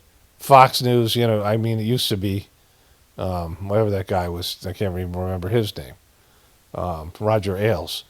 But I don't know who runs it now. Like who's in charge of these various networks? Who's in charge of ABC News? And so we never know the person because the person isn't a public figure. When you're president of a company, and I've heard all these guys' names, right?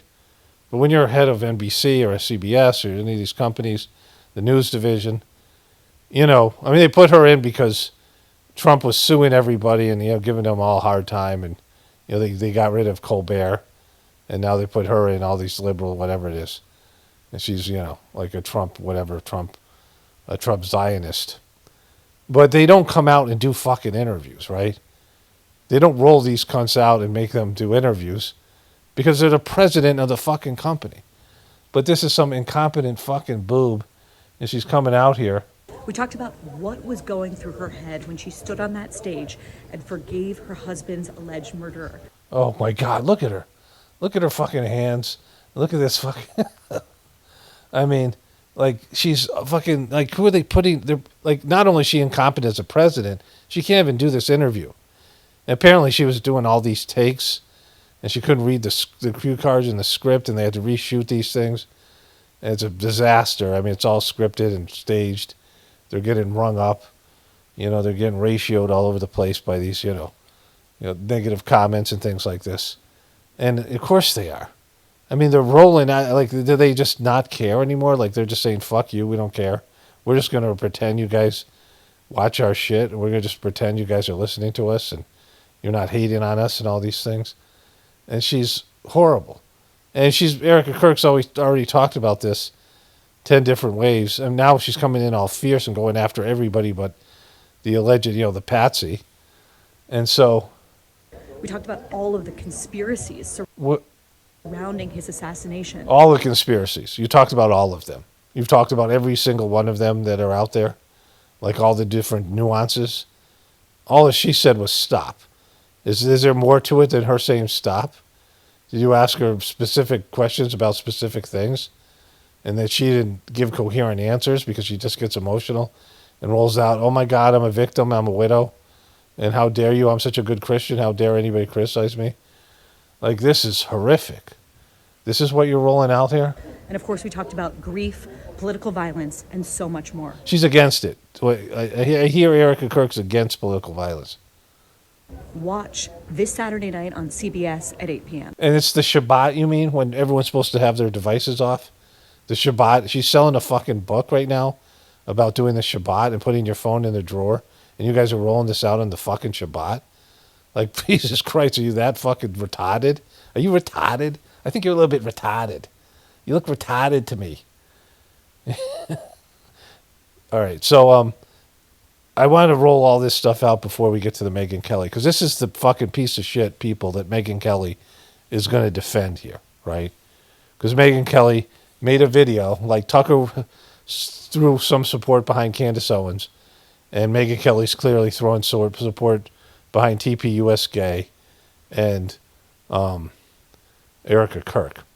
And so that's how they split that shit up in these staged pieces of shit, right? But Dave Smith is on her show, and he does in the most kind of supportive way of her. He just destroys her arguments.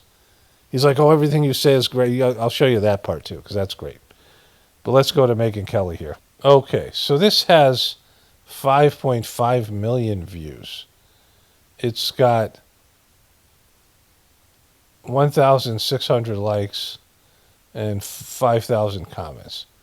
So, I mean, only that many likes with that many views. And so this is about Marjorie Taylor Greene. Barry Weiss is a symptom of the corruption and embarrassment to our country. Trump and Barry Weiss at CBS. I hear she's a great person, a great new leader. When and why does Trump praise anyone? When they do his bidding. This is like the worst version of Aaron Sorkin walk-in talk ever. This person is not remotely camera-facing. This seems like a college news station audition C+. CBS is dead. Documenting this impressive ratio, that's the ratio of likes to comments. This one, I'm not going to read that, it's too long. Well, I was thinking the thing that would get me to watch CBS is more Barry Weiss. Talk about exciting. Tabloid vibes already. Pass. Okay, so you get the idea.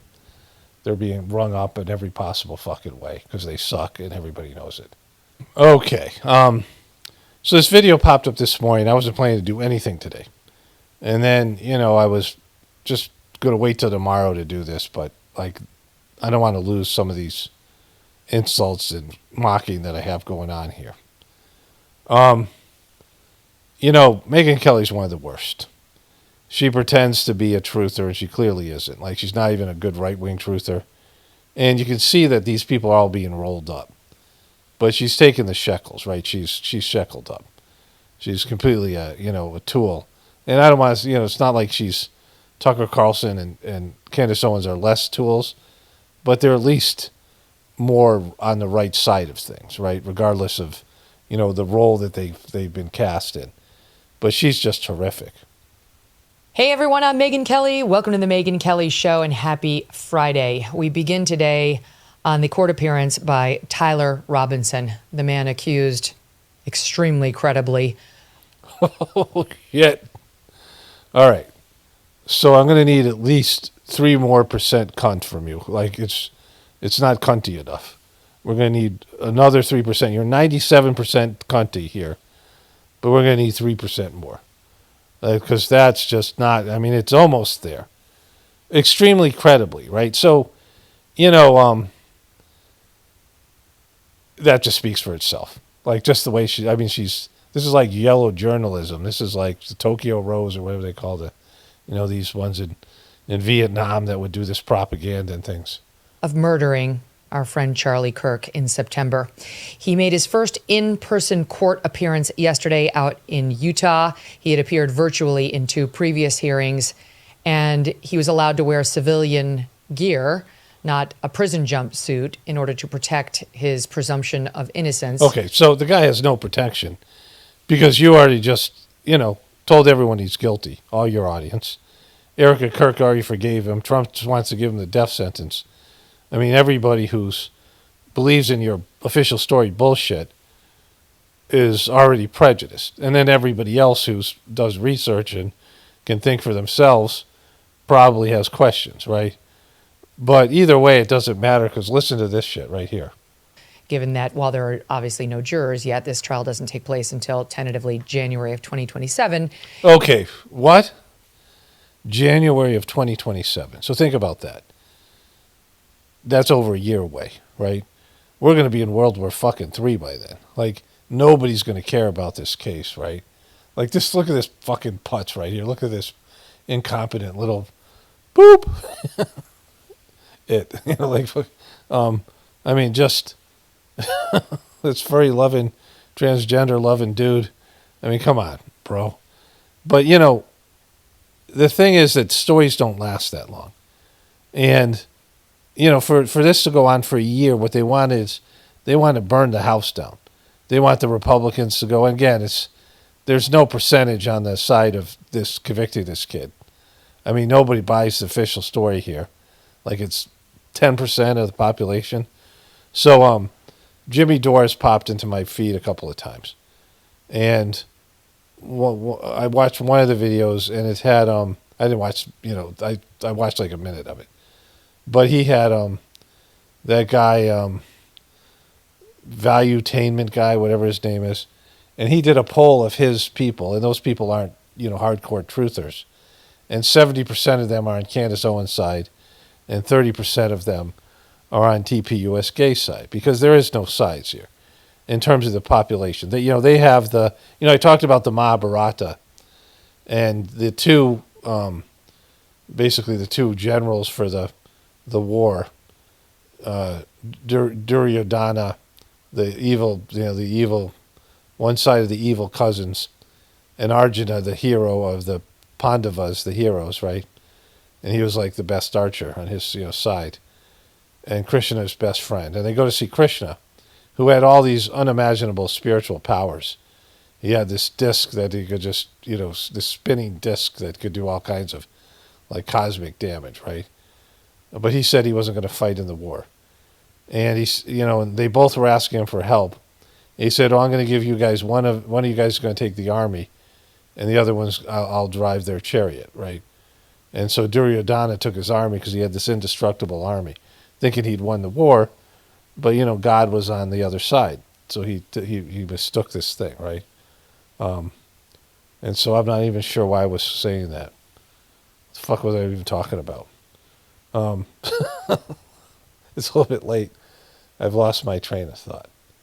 Oh, anyways, going back to this thing, by the time that this thing ends, the trial doesn't even start till next January. Who knows how long it's going to drag on?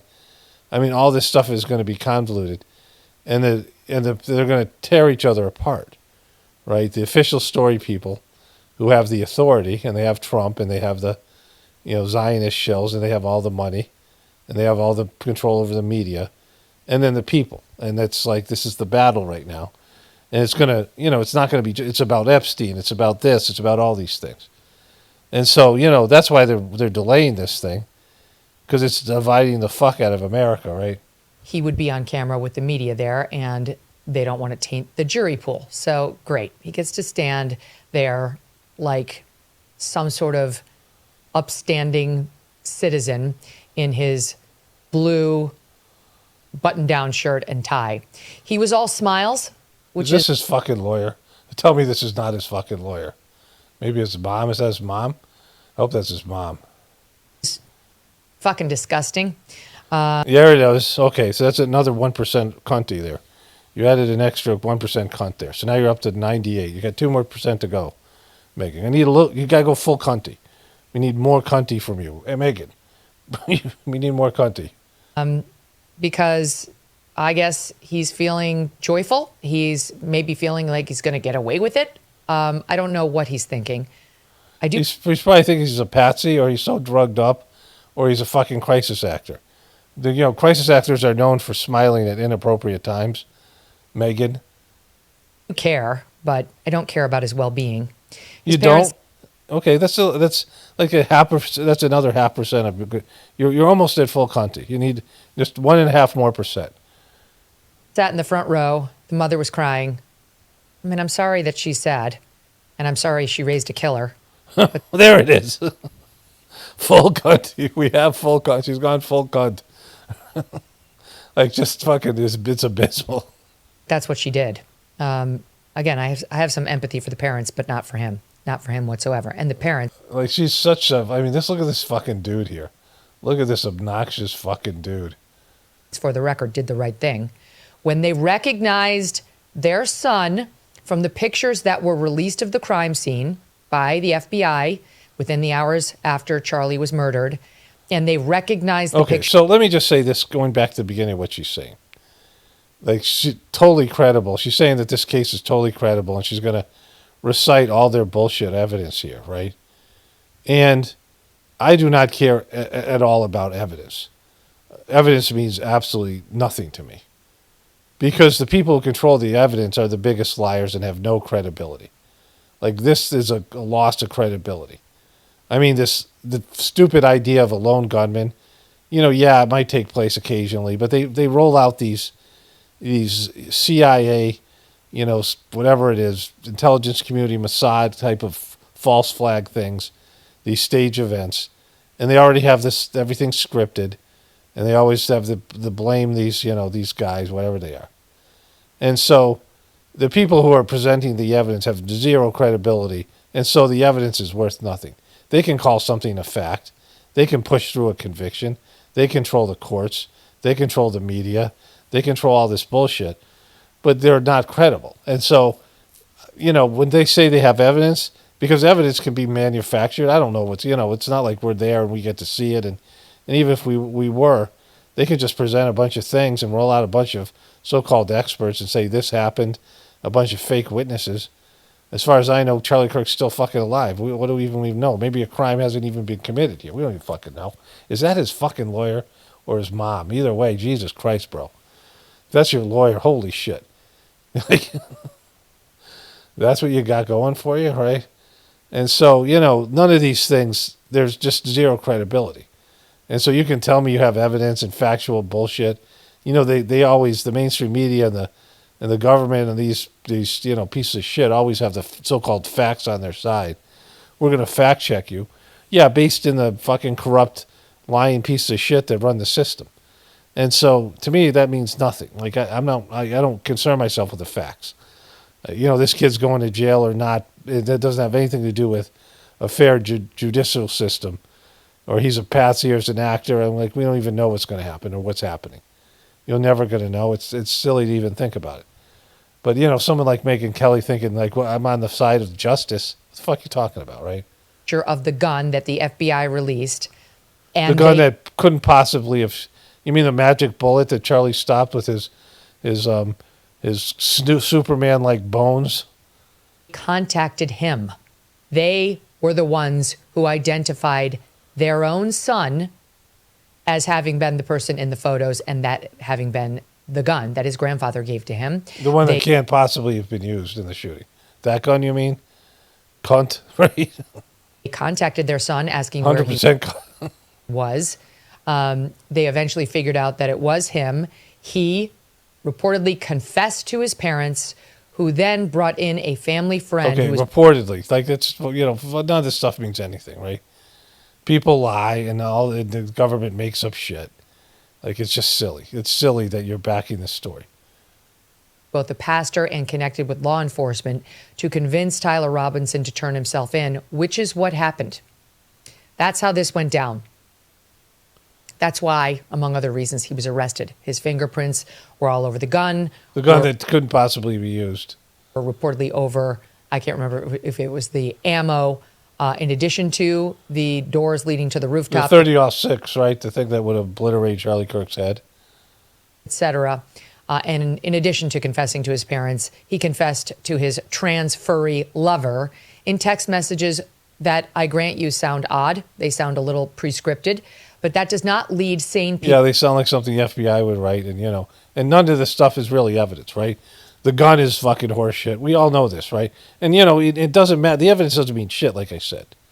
Like they could have this guy. They could have the appropriate weapon that fired the appropriate shot, and they could connect this guy to the gun, and they could say he did it, But so what? Like, the evidence means nothing to me. But the evidence, you guys don't even have good evidence, right? Like, that's all you have is evidence. You don't have common sense. You don't have credibility. You don't have the truth. You don't have God. You don't have anything. You got just a bunch of fucking scumbags, a bunch of fucking shills, and a bunch of fucking cunts. And all you guys get together and you get all cunty, and you deliver this bullshit cunty story. To believe this was the FBI creating a false dialogue. Okay, so the FBI that you guys were slamming, I mean, Trump is trying Comey right now, the head of the FBI. Remember that FBI couple that wanted Biden to win? Whatever their names were. Remember that whole fucking bullshit? And they were going after them, and you said the FBI had no credibility. And now you're trusting the FBI? And you had Kash fucking Patel, the most shady motherfucker out there. That little fucking lawyer who's a little dweeby lawyer who says stuff like, I'll see you in Valhalla, Charlie. And he's 5'3". He's got fucking those weird cross bug eyes things that he's fucking got beaten around. He's incapable of fucking, brandishing a firearm or doing a fucking push-up, but he's going to see Charlie Kirk in Valhalla. That motherfucker who changed his story on fucking the Epstein files, that guy. and silly ass Pam Bondi, a fucking sorority girl, and she changed her story, all that shit. Like that's and Dave Smith's going to get into that stuff too, right? But like all that stuff, you're back in the FBI. You fucking shitting me? And Tucker Carlson just said he doesn't trust the FBI. Nobody fucking does. Charlie Kirk didn't trust the FBI. I mean, these people were all anti-government. These are all anti-government people, and all of a sudden the government is trustworthy. When Joe Biden was fucking senile, you trust the FBI to investigate that in the proper channels to say, hey, this guy's got dementia and we shouldn't have him be president? You trust any of that shit? No, of course you're not, right? You didn't trust the fucking FBI when any of the Democrats were in power. You're going to trust it now? Possibly these two freaks, Tyler Robinson and his trans furry boyfriend, creating a false dialogue to, in my view, at best, try to exonerate Lance Twiggs, the trans furry boyfriend, from knowing about this thing. For a woman who looks very much like a dude and has a very manly voice, like a man trying to sound like a woman, like this trans furry lovers. You seem a little bit angry at transgender people, bro. Advance, which I believe he did. I believe he knew in advance, and I believe his weird trans furry community knew. The guy's last name is Twiggs. What kind of last name? What ethnicity is that? Twiggs. Where the Twigs hail from? Scotland. The Twigs are the forest. Are they forest people? The Twigs. Like where the fuck does that name even come from? Advance, and some couldn't keep their fucking mouths shut and started spewing off online about wait until September 10th. So you think this was a transgender conspiracy? That one fucking, non-transgender guy, but he liked banging transgender furries, who had a boyfriend who was a transgender furry. This guy was, grew up in a Mormon or whatever, Christian family, wherever it was out in Utah, was, seemed to be like a pretty good average kid. And he perpetrated this crime by himself with the help of a trans furry army. Is that what your fucking story is? That's your fucking credible story right there. That's your facts. That's very credible evidence. Again, that's not evidence. That's you speculating. The thing looks scripted, but instead of saying the FBI, who scripts shit like this all the time, is the logical suspect and who is much better at pulling shit off like this, the governments are the number one killers of people. You guys are government-hating Republicans. All of a sudden, the government's fucking great. But it's these transgender furries that can fucking murder people. They're really good at doing that shit, right? They're really good at, like, you've seen these motherfuckers? They have the highest rate. I don't know if it's true now. I don't know what the date is now. But when I started covering this 5 years ago, 2015 or whatever it was, 10 years ago, the transgender population had a life expectancy of 32 years, an average life expectancy of 32 years. They had the highest rates of domestic violence and suicide and homelessness and joblessness and, not being able to sustain relationships, like all the bad shit. They were the top population, top demographic for having all these bad numbers. They had the horrible numbers. And you're saying there's some kind of experts at pulling off political assassinations? But the FBI and the government suck at it, and why would you ever suspect them? Are you fucking shitting me, you fucking cunt, right?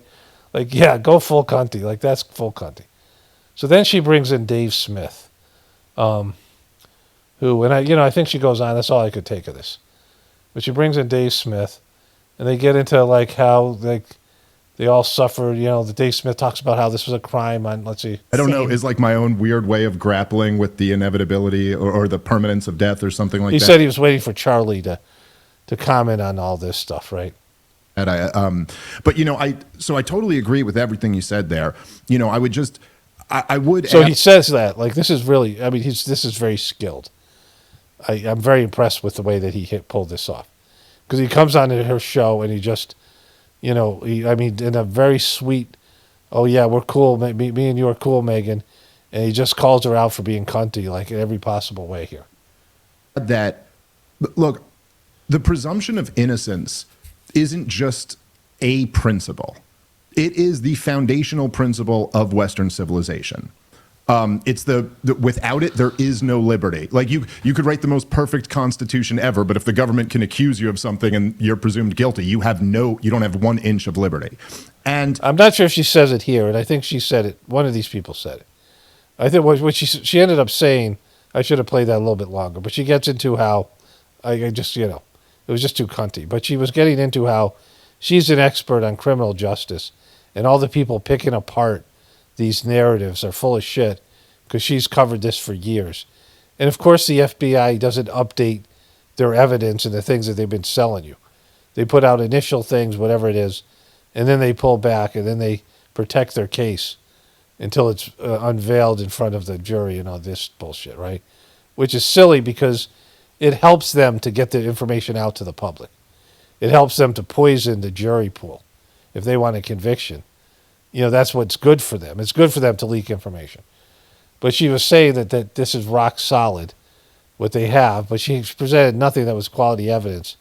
And, was completely cunty about it, right? so of course, Right. And then of course it should also be added that we're all friends. We were all friends with Charlie. And so we would have to recuse ourselves, right? Like, you're more of a legal Hell expert than me, yes. but we would not. Hell yes, bro. Hell yeah, brother. So like there's this tremendous emotion that is impossible to completely remove from us.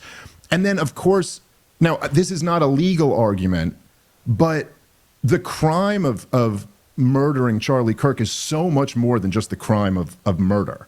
It's the highest profile political assassination of my lifetime. It's like a crime against the country. It's a crime against our cohesion, a crime against domestic. The guy was a shackled up piece of shit motherfucker. Charlie Shekels. He was, no, it was not crime. It was just a fucking distraction at best, bro. Tranquility. And so, It wasn't a loss, right?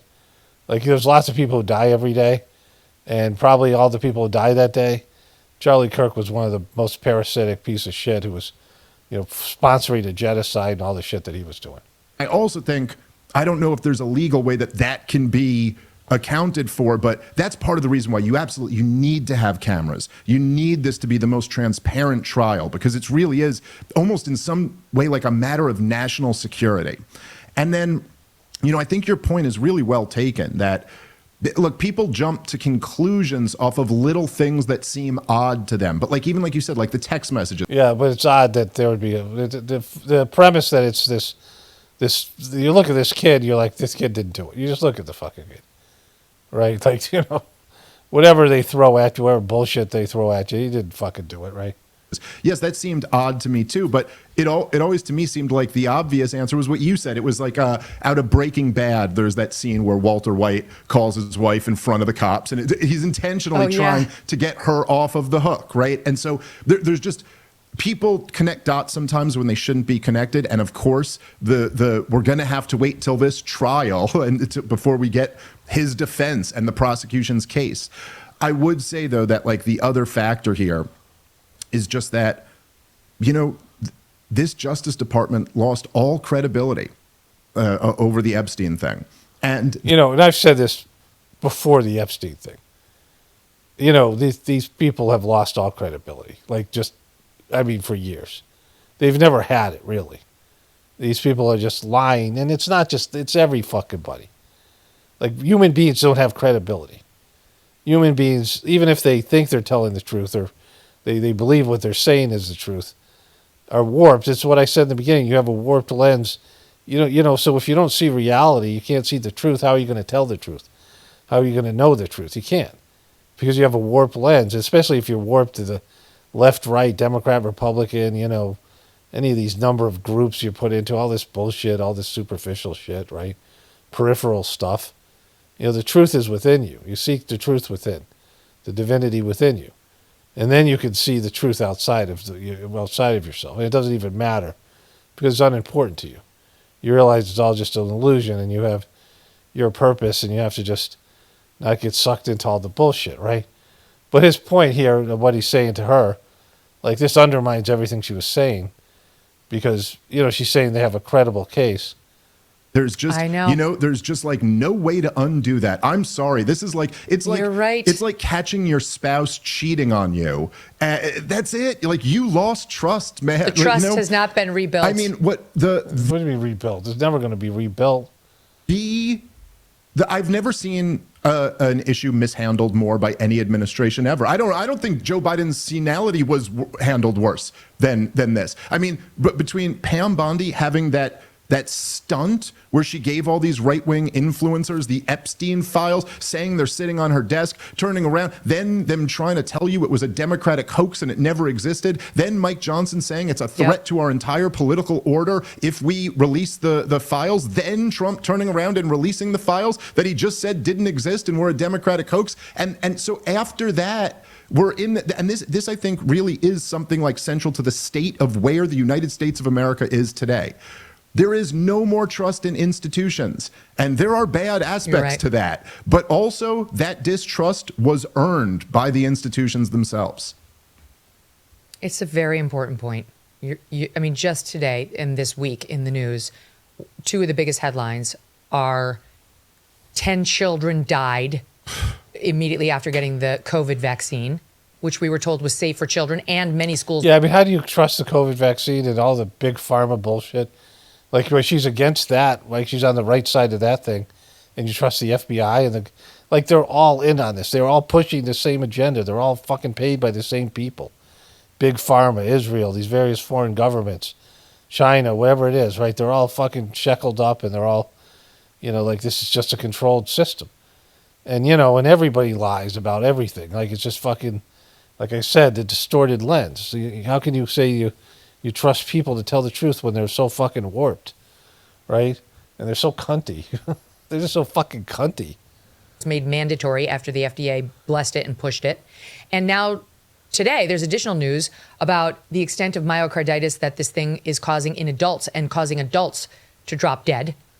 Also now disclosed by an honest FDA under Martin McCary and Vinay Prasad, who was an early critic of, not even critic, but just an honest broker about what was happening with the vax. All of this was fucking suppressed.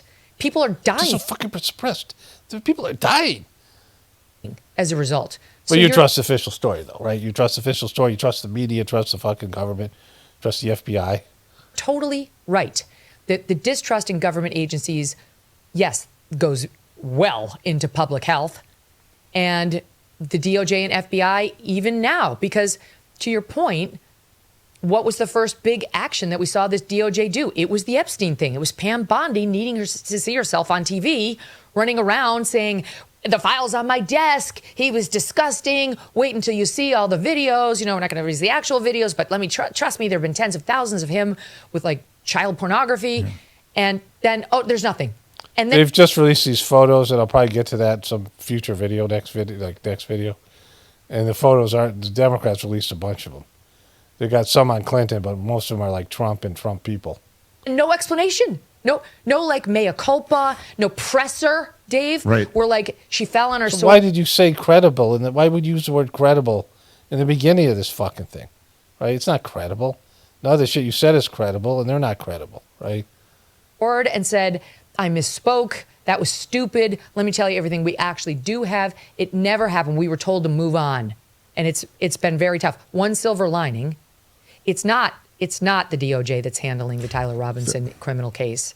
It's the Utah state authorities, about whom we know very little. Yeah. Okay, so let's end it there. Let me just unload on this piece of shit thing. Like, it's just stupid.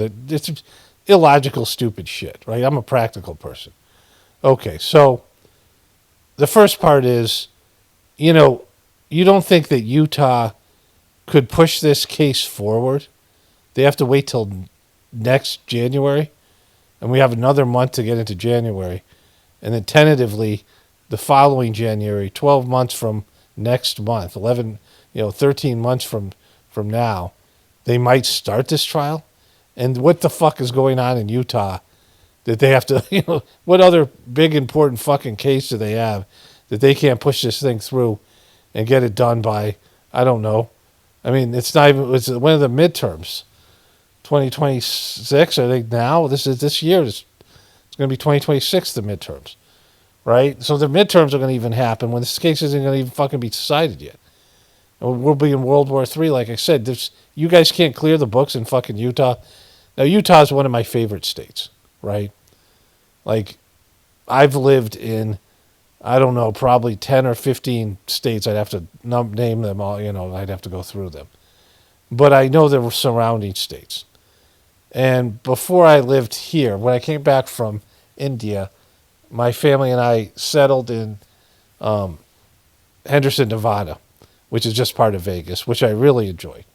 And I thought it was going to be horrible after coming back from these ashrams in India that have great spiritual conditions. And I loved Nevada. I'd been in New Mexico before. I'd been in the West. I lived in New Mexico and Idaho and places like that before. And I grew up in the East Coast, Connecticut, lived in Massachusetts, lived in Atlanta, and lived in Florida. And so, all these different states. And then traveled around these various places, right? Went camping in North Carolina, went camping for like 3 or 4 months in North Carolina.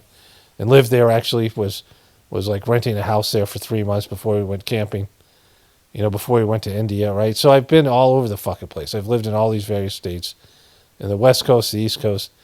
And then after Nevada, we moved to Utah. And that's where my wife, flew out and met us, me and my kids. And we got together and we've explored all these places. I showed you the photos. And I love the state. Lush, fucking beautiful state. I mean, maybe Florida, like Florida and Utah, my two favorite states. But there's so many amazing states in America in terms of the physical beauty. And in the world, there's great places. I'm a nature-loving person. And the people in Utah seemed great. Like, I didn't have any problems with them. Most of them Mormons. They didn't come to our door and bug us. I wasn't being recruited by Mormons there. Other places I've had Mormons show up at the house, but not there. But anyway, the people were fine. They're great. No problem, right? But, the Mormons are fucking weird. Their beliefs are weird, right? Just all religions suck, and I've talked about the religions. They get away from... They're about controlling people. I watched that movie, Heretic, and then my wife and I watched it together. Amazing movie. Amazing movie about religion. It's a horror movie. It's a little bit gross, but Hugh Grant, who I really dislike, fucking, Oscar-worthy performance. The two girls that were in that, impeccable movie. Interesting. We're going to watch it again. And after I watched that movie, there was some Mormon girl, ex-Mormon girl, who showed up on YouTube. And my wife and I listened to like 3 or 4 of her videos when we were traveling. Like, we watched Heretic, and then we went, we drove some hours away to go on a trip. And we listened to a bunch of her stuff, and I had already, known some ex-Mormons, and I'd heard some of this shit, right? But it's a weird fucking religion. And I don't even know why Charlie Kirk was there, because Mormonism and Christianity they don't go hand in hand. Anybody who knows anything about it. And, they have their corruption and their level in their state. Like, all these states have corruption. I don't know if you've ever seen that Netflix documentary about these two guys. They owned a junkyard. Really stupid, borderline retarded. This kid confessed and thought he was going to go eat at fucking McDonald's afterwards. Clearly, it was a forced confession. And it's in Wisconsin. And they have a very corrupt judicial system there. And these kids are getting railroaded. This guy and his cousin, this young kid and his uncle or whatever. They're getting railroaded and probably didn't do it. And there's lots of evidence that would overturn the case, at least in terms of documentary. Like, who the fuck knows? But these places are known as being very corrupt, right? There's states that are very corrupt. And Utah is going to be one of them. Like, a lot of these states all these states have corruption in them. And even if Utah was corrupt or wasn't corrupt, they're being overseen by the FBI. The FBI isn't not part of this. The FBI isn't going to let them railroad some kid, if they're not corrupt themselves, right? If Utah isn't, acting alone here. So the whole thing is stupid what she's saying, right? It's not a fucking, you can't trust any of these motherfuckers, right? Any of the people, you can't trust a politician, local, state, national, it doesn't matter. You trust in lawyers and FBI and local fucking police. Like, all these things are, no, there's no corruption. And there's no police corruption. There's no FBI corruption. There's no corruption in the judicial system. There's no judges that are corrupt. Like, fuck, what the fuck are you talking about, right? None of them have credibility. They have zero fucking credibility. All right, so that's enough for tonight here. Okay. This is NBC News. And the Democrats released a bunch of photos here yesterday. And so I wanted to say something. Today's Sunday, whatever it is it 11th, 14th. We got a shit ton of snow last night, and it's freezing today. It's like 3 degrees out there right now, something like that. Anyways, this thing that happened with the Republicans, back in this summer, there was 2 grenades that were, thrown out there, that were waiting to, they were like these, almost like a minefield, these 2 active mines or whatever, something more explosive than that the Democrats had, right? One was Joe Biden's Parkinson's senility. He had Parkinson's disease, at least. There's a great interview with the Parkinson's doctor on MSNBC before it was MS Now. And that was going to blow up at some time. It's a time release thing, right? You have this time release bomb, these grenades. And then you have Kamala Harris's unlikability, right? And so, what we have now with Erica Kirk and, Trump and the Epstein files, because these things are going on, together, right? And so there is a break in the end of a MAGA movement. Like, there was going to be a time where everybody in the right wing was going to realize Trump was a piece of shit and he doesn't care about you. He's been lying to you all the time. He's a grifter. He never was going to fulfill his promises. There was no Make America Great Again. It was just him grifting and grabbing as much for himself. He doesn't care about other people, doesn't care about America. He's a complete narcissist. And he has mental breakdown, too. He has, he's Joe Biden in it, right? And he had an Epstein issue that was going to come up, which was one of the fundamental building blocks of the Republican Party going into the election, was holding these so-called elites. And that he was an elite. Like, he was not going to hold the elites accountable because he was an elite. He was going to leverage his position as president to get higher up in the food chain, to get higher up in the capsule in the pyramid. And, and he was owned by Israel and these other things. That was, these things were all going to happen, right? The dopey people who voted for Trump, there's going to be a time where they were going to have to see this and deal with it. And they might stick their head in the sand, some of them, but there was this issue. So this was one of these grenades that was released. The Trump fucking lies, the Trump, whatever it is, right? So, we saw this with, like I said, with Joe Biden and Kamala Harris.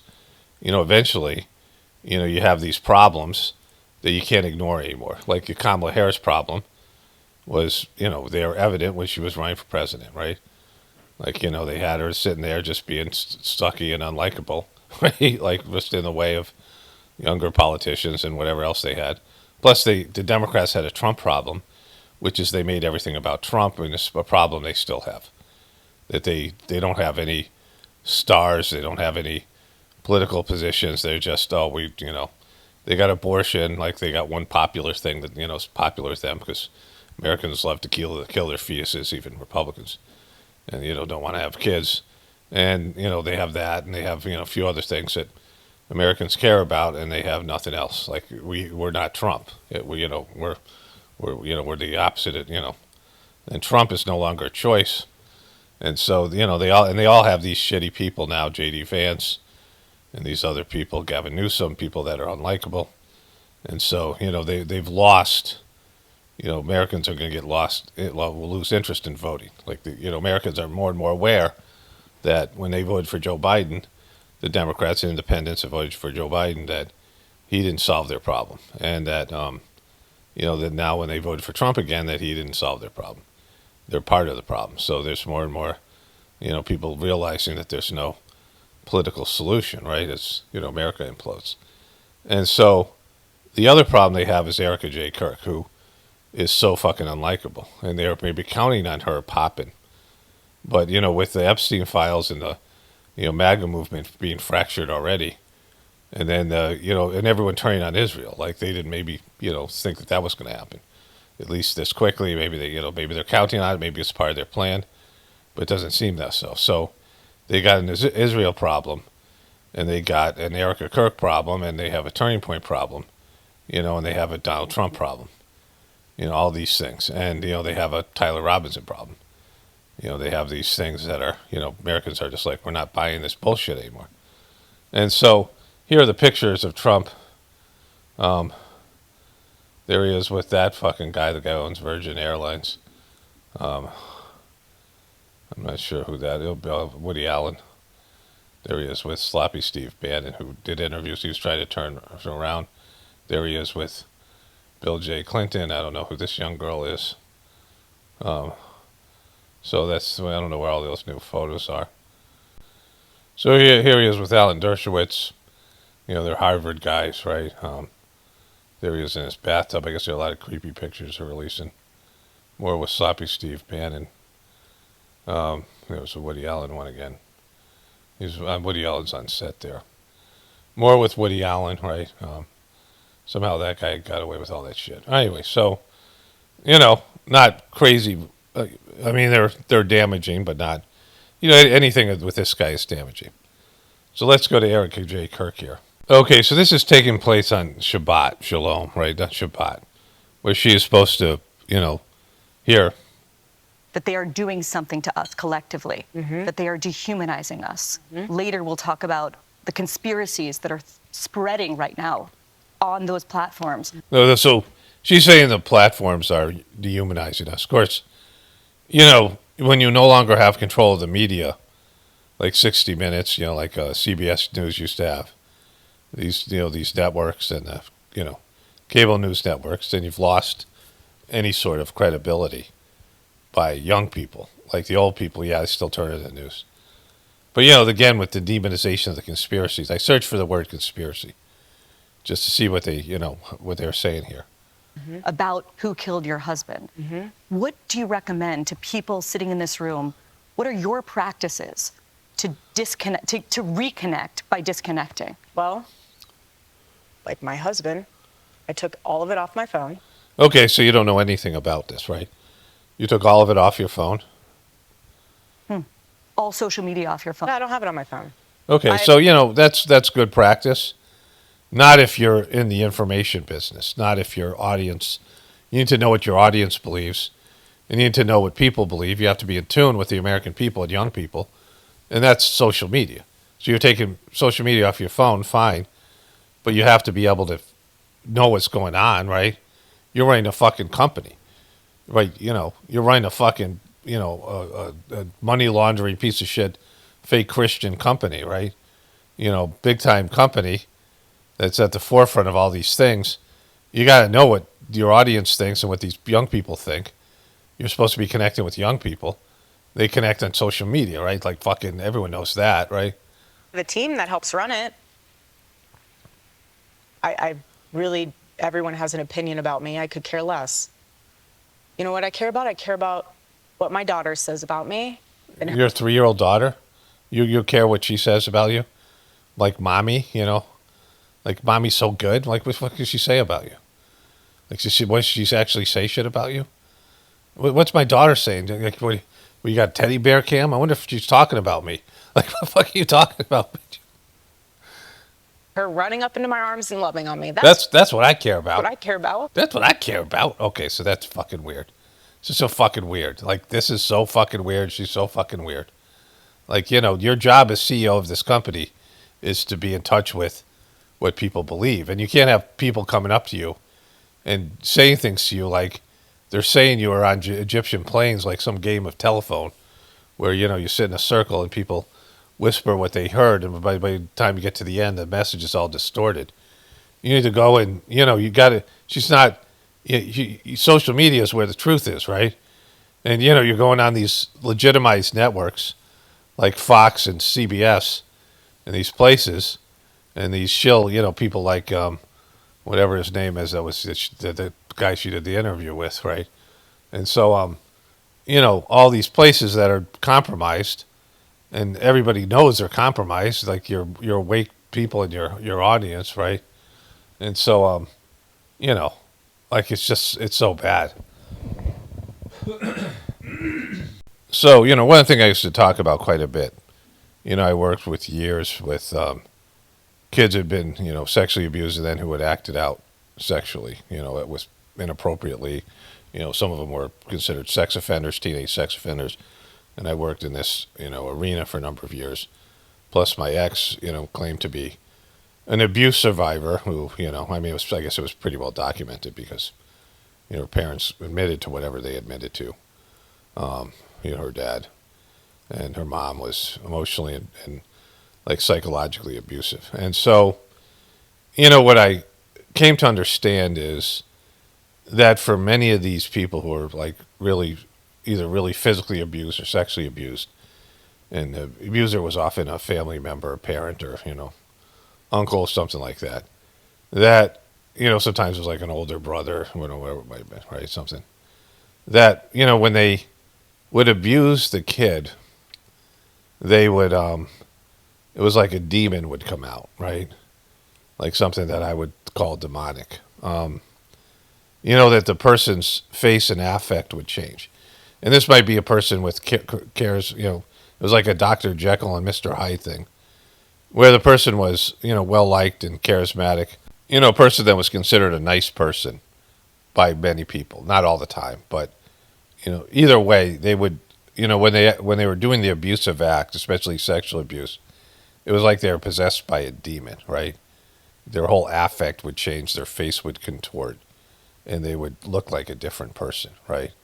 And so you have smiley, happy Erica J. Kirk. Before Charlie died, she was always laughing, smiling, joking, being positive in that way. Like, like laughing and smiling was her, when you see her on the reality TV show and we see her on stage with Charlie Kirk, sometimes she gets serious, but when she's interacting socially, she's very touchy-feely. She said this herself, touching people on the back of the head when she tugs them, inappropriate, poor boundaries, right? This all stuff, my ex had. Like, my ex she was one of those people that would stand, like, too close to your face, too close to you when she was talking. Sometimes you see in movies where people are, like, their noses are almost touching because they got to get the camera angle. And I'm like, how do you guys, it's really I don't want to say a gift, but a talent that they can act in such circumstances when, your body, you have everyone has their own like sort of, body comfort. Like I don't want, I like people being, arm's length, right? And there are people they get too close to you when they're talking. Like they're like, they're invading your boundaries, right? And everyone has different boundaries. And my ex would stand right close to you, and then if you like took a step backwards, because you can't even see the person. Like if you're just talking normally and you're standing there, and the person gets like inches away from your fucking face, you can't even see them. Like your eyes don't, And so if I would take a step back, she would say, you're my very own husband. Like, like be a victim, like I'm, depriving her or something because it's making me uncomfortable, right? And, Erica Kirk has that kind of stuff. But something that I saw with my ex, when she would melt down, her face would change. Like it was almost like there was like an alternate personality or a demon that would come through. When they have these alternate personalities, they have one that's called a protector that comes out. These things. And again, I don't know what's performative or not, but you can't perform like if a person all of a sudden feels like a different person, right? Like the soul has changed. Like the entity, the what you're calling that person, like when we're talking about possession. So, and there is disembodied souls can take over, or they can cohabitate in a person. There's all these things that are out there that I know somewhat about. I wrote about quite a bit in my workbook and my later on with my book The Choice. I used to talk about this quite a bit. But, you can see in the person's eyes, she's getting fierce here, right? So this is her getting fierce. And, like she came out fierce in this thing. But going back to this thing I was saying with the problem with Trump and Epstein, and, Israel's a problem now for the Republicans. because, the youth has turned on Israel. The youth will never, see Israel as an ally or an asset. The information that used to be suppressed on social media is now coming out freely. And you have a problem here with Barry Weiss and CBS News, where this person who could just be the president of the network, she doesn't have to do this interview. Like, why the fuck is she doing this interview? She could hire any shill, any pro-Israeli shill to go out there, professional, and interview Erica J. Kirk. She could hire Ben Shapiro or somebody, like whoever it is, right? Like she could, any number of people could have done this. But she decides to do it for herself. And she obviously sucks at her job. Like, if she can't even be a reporter, how the fuck is she running the news division? Like, the CBS News division is completely compromised by a foreign country, and it's obvious that it has. Right? Like, it's just right in your face. CBS is the Columbia Broadcasting System. There's the Columbia branch of, like, the Freemasons, the Illuminati. It's a whole thing, right? I covered this years ago. This all involves the Statue of Liberty and all that. And so you see this stuff. Like, I saw this. Something comes over her when she gets tough here, this. Jury pool. And in that case, So you look at that. That's how widespread you think. Let's go back a little bit here. or to say any of their names. They do not even deserve the ounce of oxygen and breath out of my body. But what I mean is it's... Okay, she doesn't... She's talking about conspiracy theorists here. What I will say is what I'm worried about, and I'm fascinated, just from a legal standpoint, to see how the United Healthcare trials pans out. And I say that because this... Just her fucking face here, right? Like, this is some, like, dopey, frumpy... she's like friend of the protagonist, in some like bad romantic comedy, right? Her, the loser friend, that the woman who's trying to score the, the leading man, and her loser friend here, like she's that. This is the first time where we are seeing the implications. You're talking about Luigi Mangione. Correct. I prefer never to say any of their names. They do not even deserve the ounce of oxygen and breath out of my body. Okay, see, these are unconvicted people. And the problem with the Luigi Mangione thing is more people are on his side than the guy who's in charge of United Healthcare. So, like she's trying to be a spiritual leader. But Jesus would be with the United Healthcare victims and not the CEOs, right? Like, she's a part of the CEO club, right? Again, I'm not, I'm just saying what people think. I don't give a shit about any of this stuff, right? But, people have been burned by insurance companies and the healthcare system, all of it. Like, and she's the opposite of a truther. Like, and so her husband was anti-government and conspiratorial, and she's not any of those things. Like, she says Luigi Mangione doesn't deserve her, saying his name. What? Like he's fucking Voldemort? Like, what the fuck you talking about, bitch? Right? I mean, it's just getting so cunty in here. What I mean is it's fascinating to see how social media will impact that court case. Again, she's saying that all these court cases are legitimate.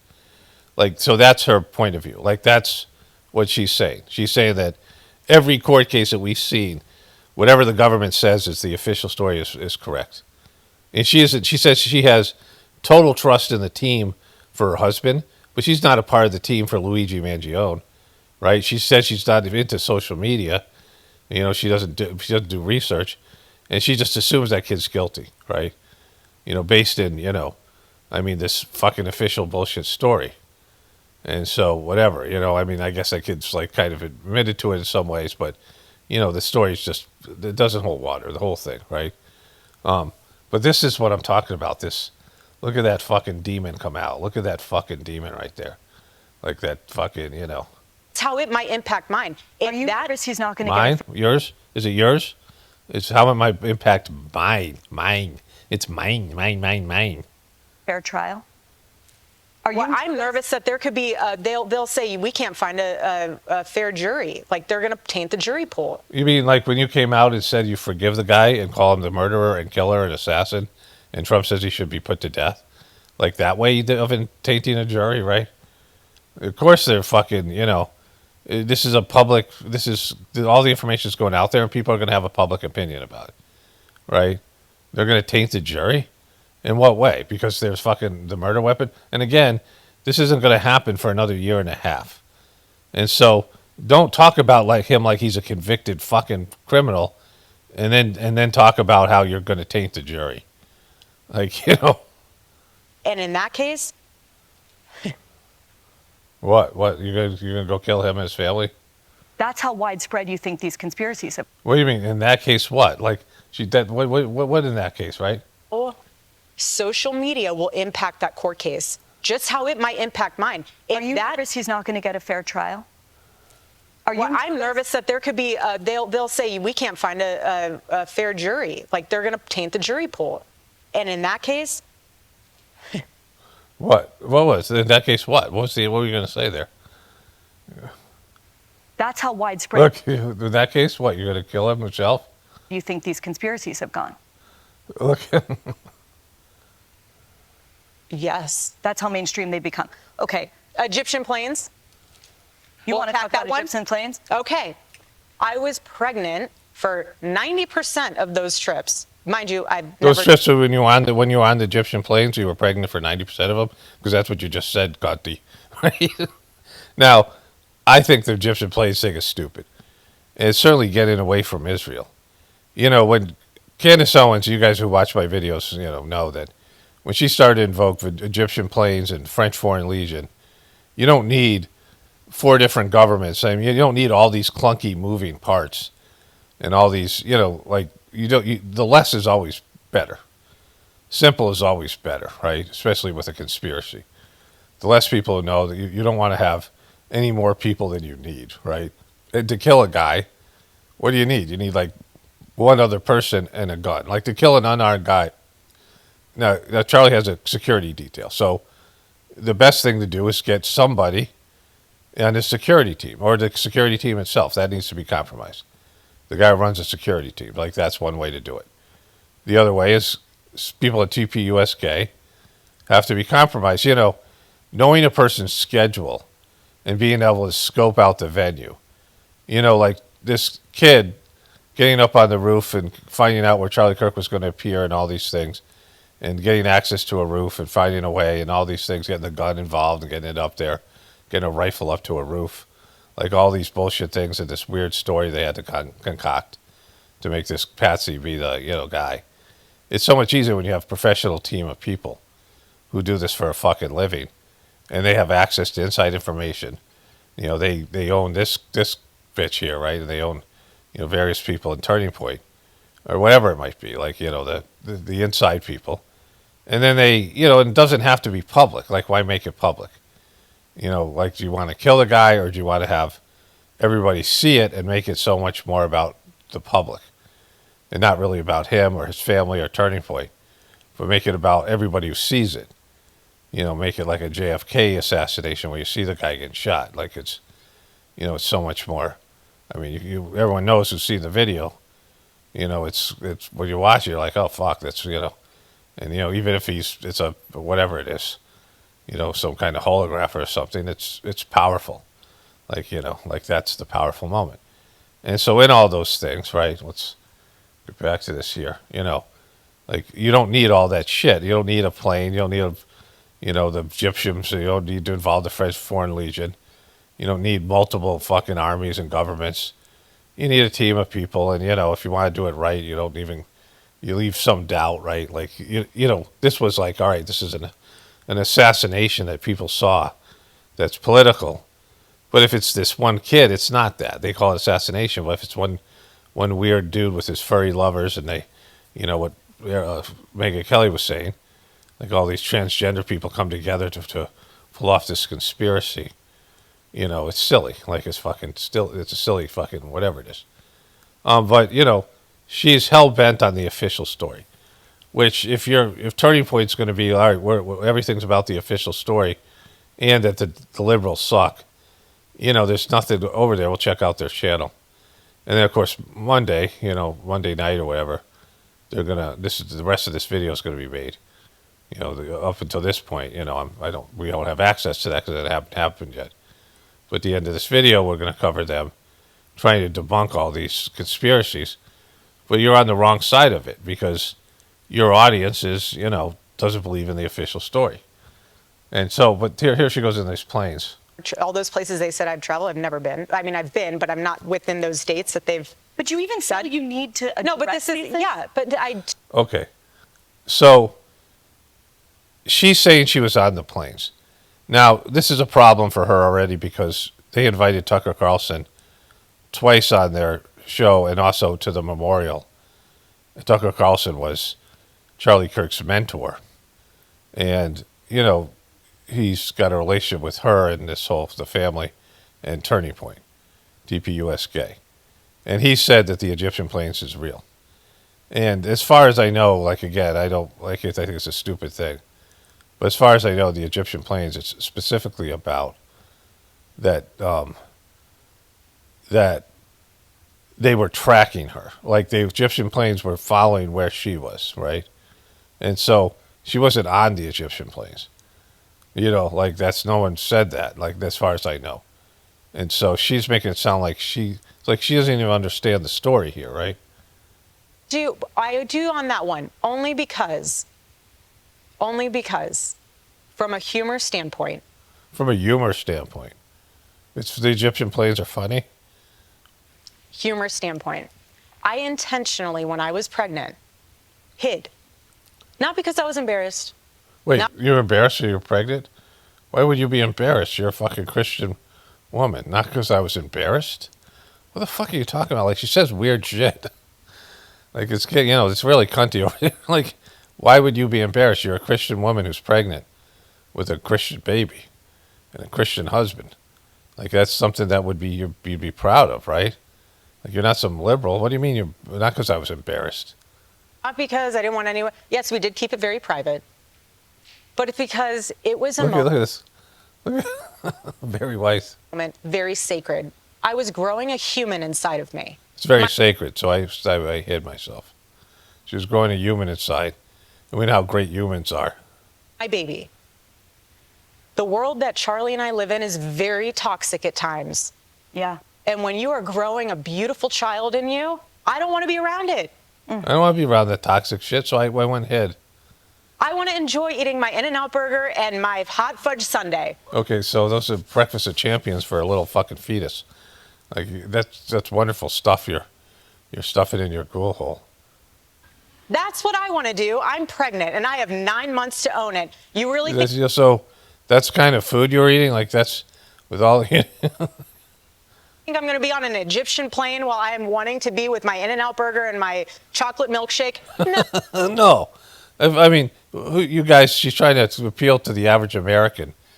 Would you rather be on an Egyptian plane or you rather be in your In-N-Out burger? No, I'm not.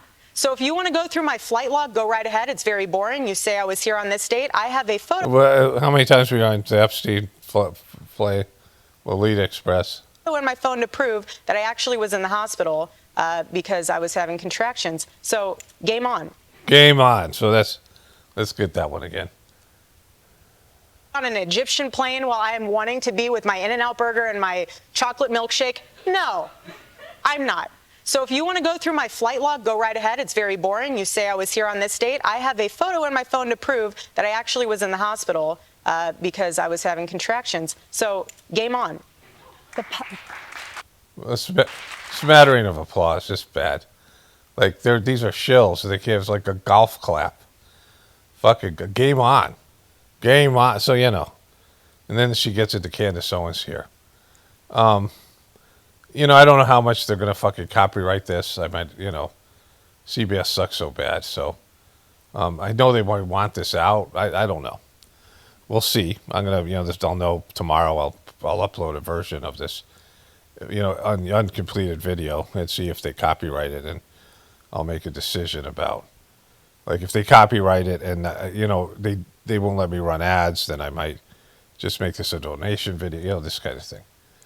But this is what I'm talking about. Like, she's weird and unlikable, and that's not the official story. Like, the Egyptian plane things to me is like, it's like when Candace Owens is losing it. Like, why go to the Egyptian planes? Why not keep it about Israel, right? Charlie Kirk took hundreds of millions of dollars from Israel, And then he realizes he was losing his audience after the genocide, not because he cared about the genocide, because he's Charlie fucking Shekels, and he cares about money and being elite and being a part of the club, just like she does. You know, she's always been hobnobbing with rich and powerful people. She clearly likes those people, right? The way she hugged J.D. Vance and talked about Usha and, you know, Trump and all these people, and she's all the celebrities that were there, all these powerful people, political, most of them, coming to her memorial service, that gaudy memorial service. She has all that stuff, right? And with all those things, you know, comes the fact that she is, you know, she's trying to grab. Someone grabbing power and all those things, you know. And so in those things, you know, Charlie Kirk turns on Israel, and he is doing it in a very dickish way, where he's bringing in Dave Smith and Tucker Carlson and Megyn Kelly to say the things that he can't say because he's compromised, because he's taken hundreds of millions of dollars to build his turning point. He's an Israeli shill who's now trying to, you know, at least soften his position enough so it doesn't lose his audience. That now, like, they brought two guys on from their chapter heads at Turning Point USK in a recent video, and they said, like, it's basically 100% of people on campus, liberals and conservatives on campus, and just regular college kids that aren't political, have a negative opinion about Israel. So Charlie Kirk knew they lost. They lost that battle. He was paid to go into these college campuses and talk about Shabbat Shalom and talk about the Sabbath and talk about, you know, how Israel's America's friend and you know, the biblical land rights that he talked about and all the stuff that he was, you know, his excursions over to Israel and all that stuff. And then when he turned on him, and he was going to turn on him, he was saying shit like he was pissed by the way he was being treated, and were trying to force talking points on him, and, you know, they were having a breakup, and all of a sudden he dies. And his, you know, his cunty his wife here doesn't, you know, fucking want to, you know, I mean, honor where he was by going on this thing with an obvious shill. There's only way Barry Weiss gets this job is if she's backed by some kind of powerful people, and Trump to some extent, but Israel even more. And there's no reason for her to do this interview and this whole thing. I mean, it looks so fucking contrived and fake. It almost looks like a game show, right?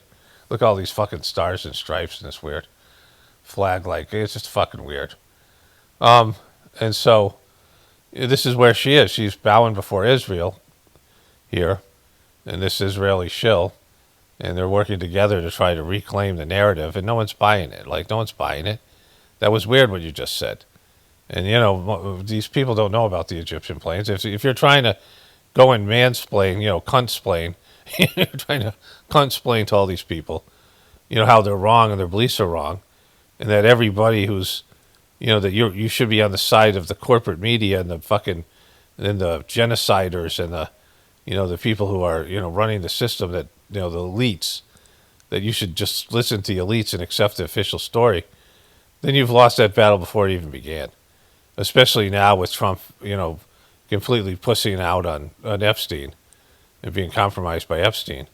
You know, MAGA has imploded, and that's funny. That's, like, interesting to watch, right? The implosion of MAGA. Okay, watch this person here. Okay. Ahead, a father whose daughter was murdered in cold blood. Oh my God, she's so dramatic. She's so fucking horrible at her job. Like, oh my, like, just fucking horrible. Because of who she was. Because of who she was. Was she transgender? You know? He's here. He's here. This guy's here. He's here, and he's going to bring a question to the. Look at this fucking. Also, political violence and the conspiracy theories surrounding Charlie Kirk's assassination. The conspiracy theories, the way she says that. I mean, she's brutal. Like, she's horrible at this job, right? And, you know, and this is a time where people want authenticity. I mean, you're going to hammer social media, and you're going to talk about taking all social media off your phone. You're going to show up on Shabbat Shalom, on Shabbat, and interview in this, like, totally cunty fucking interview here. Like, it's just like, it's like disgusting, right? Like, this isn't, it's just so out of touch.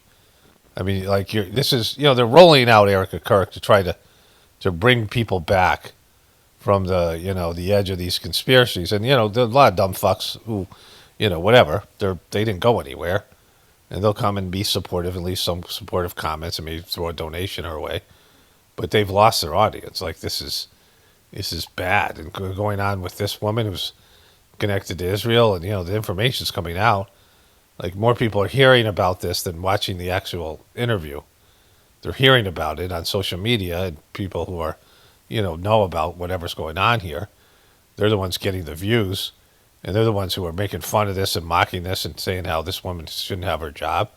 Why would the president of CBS come out and do this stupid interview with a right-wing person? Like who's going to just totally say that, an anti-government organization. Charlie Kirk was anti-government, right? These Republicans who are anti-government. It's supposed to be a Christian, and she's saying, hey, you Christians, listen to the official story because the official story's been so good to us lately, right? So this must be the father here. There is no way I can understand the pain that you and your children are going through as a result of Charlie's tragic death. Our daughter was killed because of anti-Semitism, hate against Jews, and hate against the Jewish homeland, Israel. We know about the growth of anti-Semitism on the left, including here in New York City, where the mayor-elect still will not condemn the phrase, globalize the infantata. What I want you to Okay, address... so you ain't going to get away with not talking about, the genocide that's going on in Gaza. Like, you can, whatever's happened to this daughter, whatever legitimate stuff that's happening here, I don't know who this person is, but, like, you can't talk about children dying and not talk about the Palestinian children dying, right? Is growing anti-Semitism on the right, including Holocaust denial, anti-Zionism, and the normalizing of centuries-old conspiracy theories about Jews. Look at her shake her head. Look at her shake her head here, right? So this is where she's aligning. Charlie Kirk was clearly changing his tune on Israel, right? Like that's documented. It's in these texts. It's in this interview with Megyn Kelly, all these things. We've shown it. I've shown it. And so, right before he died, he put these things out. Like 2 days before he died, he put this thing out that he was, he was going to break ties with Israel. Then so this isn't making things better. It's been verified, this text message, this text chain that Candace Owens was given. Somebody leaked it to her or whatever. Or as part of the fucking show, whatever you want to say. But she's clearly not with, all of their audience, the young people. This is really problematic for her. Will you here condemn the individuals spreading that hate and speak out clearly enough against anti-Semitism so we can prevent another tragedy? Yes, sir. First of all, I'm so sorry. You and I are a part of a very small club. Painful. You guys are in a club? A murder club? A victim club? What are you talking about? You're in a fucking club. We're in a club? You guys got a little tree fort somewhere? You go in there, she talks about his daughter, pictures of his dead daughter, and your pictures of Charlie Kirk. You guys sit in your treehouse and complain about conspiracy theories. Like, what the fuck are you talking about? Club. We're in a club. But you're in good company, and I will pray for you. It sucks, doesn't it? Oh, my God. They're fake crying.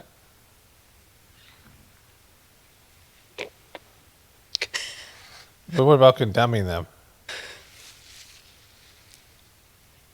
Hate is hate. It's evil. Charlie and I have always been very clear on our stance. Israel and Jewish people. It's awful. He's not been clear on his stance.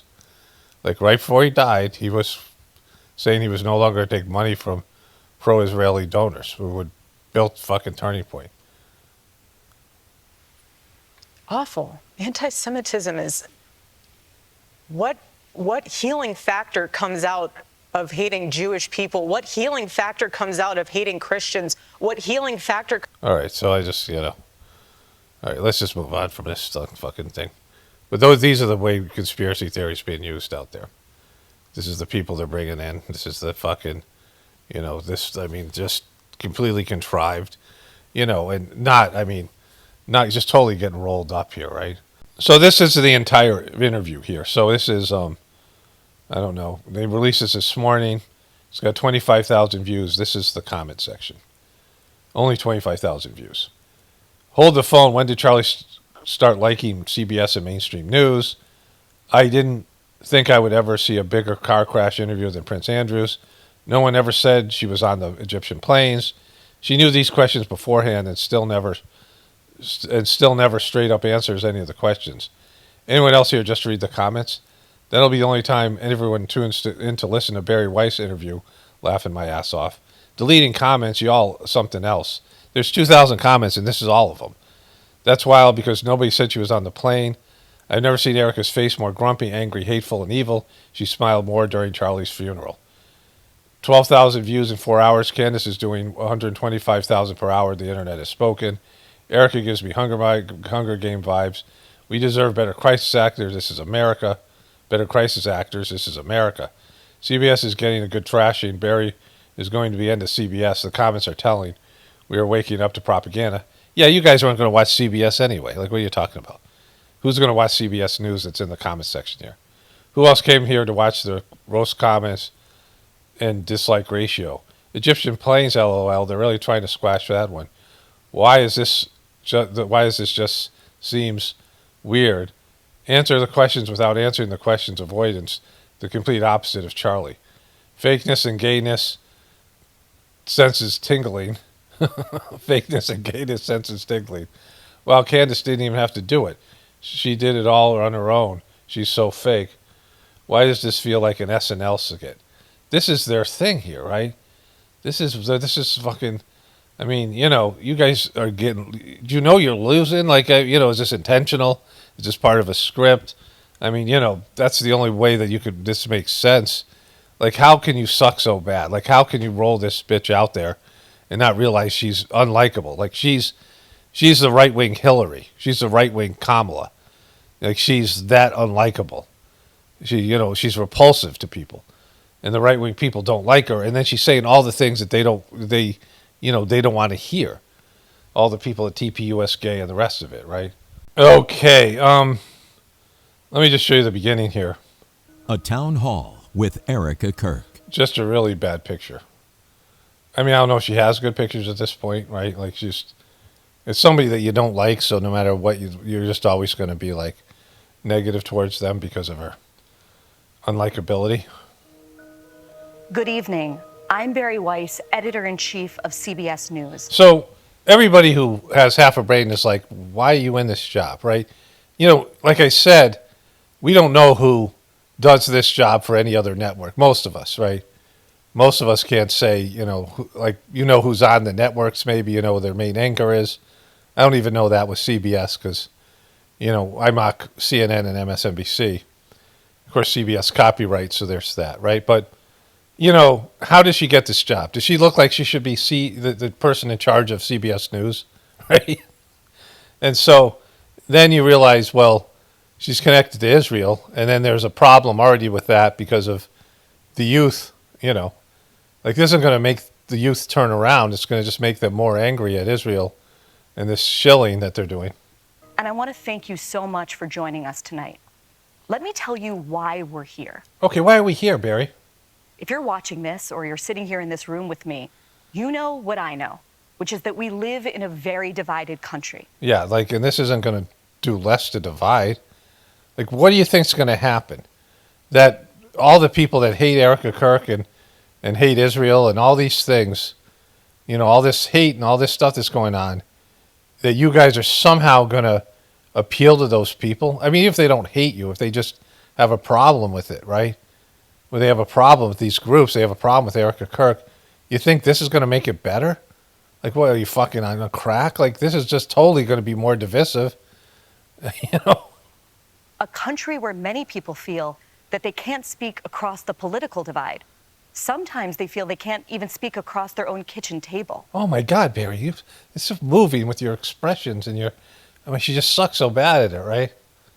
And one of the goals of the new CBS News is to change that. The new CBS News is to change it. You think that that's going to happen? You think CBS News in any format is going to change the ability for people in families that are divided who can't speak to their relatives across the dinner table because political divides and social divides, and then you're going to condemn social media and talk about how dehumanizing it is, and that somehow the answer is us all going back to CBS? You're going to hemorrhage viewers. Like you have a small segment of the liberal audience watches ABC, CBS, and NBC. But, you're not as liberal as CNN or MSNBC because you guys are trying to be a little bit more balanced. You're not getting any Republican people. They're all going to Fox. So, what are you're trying to compete with social media? Social media is built on authenticity and not this kind of bullshit. You're inauthentic because you don't even deserve this job. You have two women here that don't deserve their jobs. Erica Kirk, who inherited a job that she clearly isn't up for, in a role, it's like she's a star that nobody likes. So that's problematic. And you got a woman who's put into a job based in her religious and, her affiliation with Israel and Trump. And that ain't gonna, nobody likes that shit, right? And this town hall is just the beginning. It's just the beginning. We're gonna do so much more. We're gonna suck so much more. At what point do they fire this bitch because she sucks so bad? At what point do they realize this made things much worse at CBS? I don't know what the ratings are over there. They lost Colbert. They fired Colbert over that. He had a show that was doing relatively well. He sucked. They all suck. But he had an audience. And now you're going to more mainstream. You're gonna lose your few remaining liberal viewers. What the fuck? You think you're gonna bring everyone together? You think bringing Erica Kirk in is bringing the right in? The right wing doesn't like Erica Kirk, and people don't like Barry Weiss. You think that's going to bring in right wing viewers? You saw what the fucking comment section. I read you the comments, right?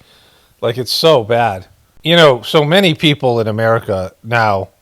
I don't know what the poll numbers. They probably even don't do poll numbers, but we talked about it on college campuses, which is important because it's the youth, and this is one of their signature issues, if not their signature issue, the genocide that happened in Palestine. Look at this fucking, look at this freaking dope here.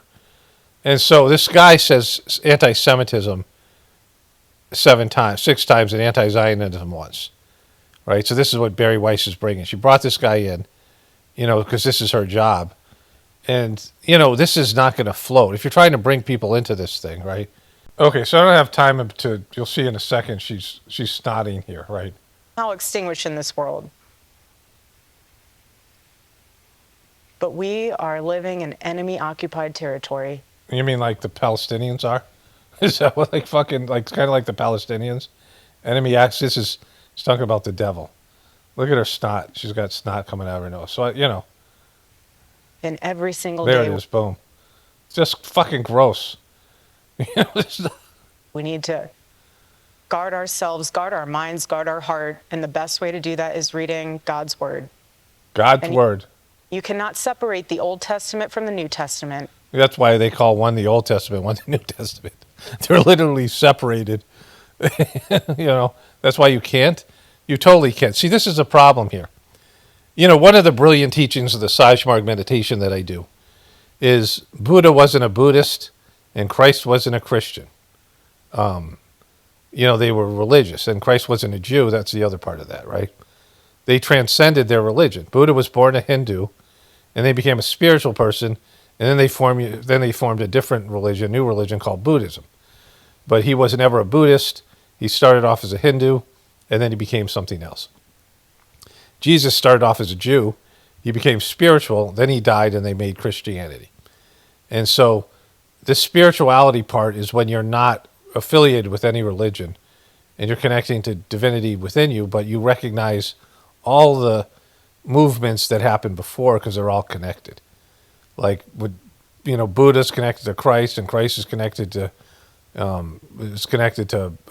Krishna, all these things, and all the other saints and people that people don't even know about. Oftentimes they're the same soul, the same souls that are incarnating to do God's work, and so that's the whole movement. But your own relationship with God can be enhanced by the teachings and the stuff that's come before. But it's a living, relationship with the divinity within you. And so, when Jesus transcended his religion, and he wasn't Jewish anymore, then the New Testament became a New Testament, a new teaching. That's quite different than the Old Testament. And I say that all the time.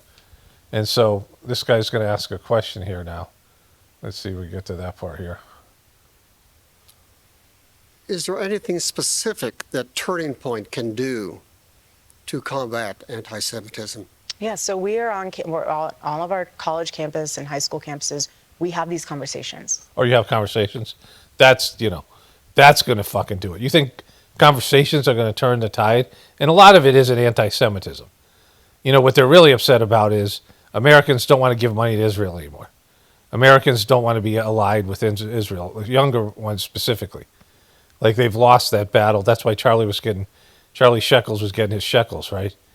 But this is where she's saying this stuff here, watch. And our students understand exactly my heart and Charlie's heart and the sentiment of everything I just said.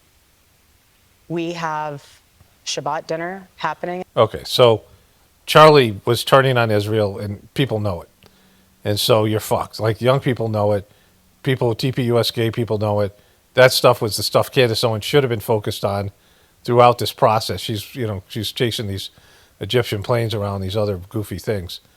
But those notes that she got from Charlie, and this idea that Charlie said, this idea you can, they should be reading, she should be reading this regularly. And the people who were, dealing with this, Charlie said that he was going to break ties with pro-Israeli donors, right? So that's a huge step.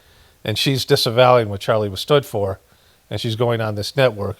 And it's just going to cause people to hate her even more, right? Okay, so I turned this into a meme, so it was so goofy, but I missed something. My wife sent me this clip. So watch Harris Faulkner. When she delivers the line "stop," she was supposed to turn towards the camera. Watch. So she's going to say the thing here. Absolute honor, and I will never back down. And so my message to them is to stop. Then she looks at the camera. Look. Watch her do that. Go back here. Go back. It's not going back. Is to stop. See, she looks at the camera. Harris Faulkner. And then she goes, oh, fuck, I was supposed to look at the camera, so I have to say it again. To stop. Boom. Then she's like, good, you nailed it. And they're both looking at the camera now. Right? So, that's how staged this thing is. She's not trained for this, and she's supposed to look at the camera and be this intense person, but she's so fake, she's so contrived. With this motherfucker back here, look at this person. Look at this ghosty freaking nightmare motherfucker back here. Holy fuck. All right. So that should be it for today. Sunday, I'm going to start editing this stuff and then get it ready on Monday. And then let me look at TPUS Gay, see what they have to say about all this stuff. Okay, they don't have anything to say because they haven't posted anything in a couple days after this debacle with fucking Erica Kirk. You think they'd be promoting some of these videos. And that she was going out and doing this thing on Shabbat. Like, she's promoting this book saying everyone should put away their phones. And, I can see, I traced back and look at their Instagram, and they've made a point not to put stuff up on Saturdays. And they've, for a long time, at least as far as I looked, which was not that long. But I think it was a thing with them. Because it obviously would be, because it's going to come back around. He was writing this book for like a year or something. And then Jewish Barry Weiss, who was an Israeli shill, comes out on Shabbat and releases this video. And TPUS Gay wasn't saying anything. And they're getting hammered. Fox News turned off the comments to some of the interviews. Glenn Beck was getting hammered. Everyone's getting hammered. They realized that they have no audience, that, they couldn't twink-splain or cunt-splain this thing to people, and they would accept their story. And so now, and then, of course, the thing with Candace Owens, with Erica Kirk meeting with her in private, has kind of wrecked this whole thing. All right, so it's in the morning. I'm going to, I have a voiceover to add here, and then I will continue on. I'll have something more to say before putting this video out. If there's any more clips to add, I doubt there will be. It's kind of long already. But yeah, there's nothing. TPUSK is like imploding right now. Okay, so there's a voiceover I wanted to do yesterday. I just got too lazy, and it was crazy today with the snow. It got down. I think it's down to like 3 degrees now. It was like 7 degrees. I had to go out. The snow was so powdery. I wanted to move it. Why it was easy to move. We got about 5 inches on our driveway, and everything's gravel. And I went to start our tractor. I put it in the barn. I want to say this about it. I want to read a few comments here, and then, but anyways, let's get back to the weather thing. And so, it's amazing what you can do when you are put under some sort of pressure. Because there are a bunch of things I want to get to every winter. I want to cut our fruit trees back, prune the fruit trees, and all these other things. And I like to get outside even in the winter, but I just get lazy, so I end up not doing anything. And then the day before, I did all these things, which I talked about in an earlier video. I did about 2 hours of just like high-paced farm work to get everything ready for the snowstorm. And then today I went to start the tractor, and it wouldn't start. And I thought it was because it's a diesel, and I put some more fuel in it, and the fuel seemed almost a little thick. It had been down below 0 last night. But I went and got the battery charger. I started to charge the battery. I was going to warm up the engine with a heat lamp. And I tried it, and it started. So I was like, all right. And I went out, and I plowed all the driveway. We have like a long driveway and a bunch of other stuff. And, I was thinking about how, like, I got all these things done that, it was like in 2 days I got more done than I did, like, in a month, right? Just because there was pressure applied because of this monster snowstorm. And I knew if I waited till tomorrow and, it's just anyway. So, there are these comments I want to get to, and there's this thing I want to say. Talk about, hopefully do it here. The first one is, sure didn't take, this is a video breaking, Erica eBays her divine snot rag with Jesus and Charlie appearing for $1.7 million. So many comments to this video. I think it's mostly to the title. And the person writes, sure didn't take long for the Jew hating to come back into fashion. How disgusting of you all. Anybody who's calling people disgusting, Charlie Kirk used to do this. You're disgusting, right? There's no Jew hate on this channel. I mean, we're humorous about this whole thing, but the Israel government, the Zionists, just murdered maybe up to as many as 700,000 Palestinians in Gaza Strip, as many as 350,000 kids, and the country's fucked either way. There's 2 million people there, and they've destroyed every building that's available. So these people are living in rubble and tents, 2 million of them, and they've just destroyed this country. And so, that's on you, right? It's on the Zionist people and the people in that couldn't stop them. Because there's a lot of good Jewish people who don't like the Zionists that, are not into the stuff that's going on there, but they can never stop them. And so, that's not on everybody else, right? Like, that's the kind of stuff that people hate you for. Not that I'm saying hate's a good thing or I'm promoting it. I'm saying, don't call me disgusting, right? Someone write, Paul, you said that you're not a master. I disagree wholeheartedly. You are a master of mockery. If $1 for every time you've made me laugh, we would both be rich. Thank you for another upload. I am grateful. Yeah, that's the kind of master I'm talking about. Being a master of mockery is not like really a good thing, especially spiritually. But, like we all got our talents. I was talking about being a spiritual master, but, Okay, so this is the comment. I would have waited till tomorrow to do these comments because I'm not even close to getting this video done. I got hold all of Monday, and then this video is going to be up Tuesday morning. Wow, Paul, you actually believe Charlie was killed? Question mark. I took you for smarter than that. Well, we can't all be as smart as you, YouTube commenter. Not everybody's as smart as you. I mean, you're pretty brilliant. I mean, not everybody can watch a video where someone explains to them that Charlie Kirk isn't dead and he was actually a hologram, and that person believes the fucking everything they're told by some video maker, and they think they know exactly what happened with Charlie Kirk and his assassination. Like I've said before, I don't even know if Charlie Kirk is real. I don't know if his kids are real, the marriage is real. I don't know anything about it. Like, we're all just watching shit on the internet, and most of it's bullshit, right? But, you've got to figure it out. You're a genius. Like, you're such a genius, you're commenting on my channel. You're such a genius, you're commenting on a video that's breaking. Erica eBays her divine snot rag with Jesus and Charlie appearing for $1.7 million. You're so brilliant, you're commenting on that video. You're commenting a video about imaginary snot rag Jesus eBays, getting eBayed. Then this person writes, this guy is evil. I believe he's talking about me. The name of the video was Limited Time Offer, How Long We Can Suck is About to Expire. So I'm not sure what's in this video. It's an old video.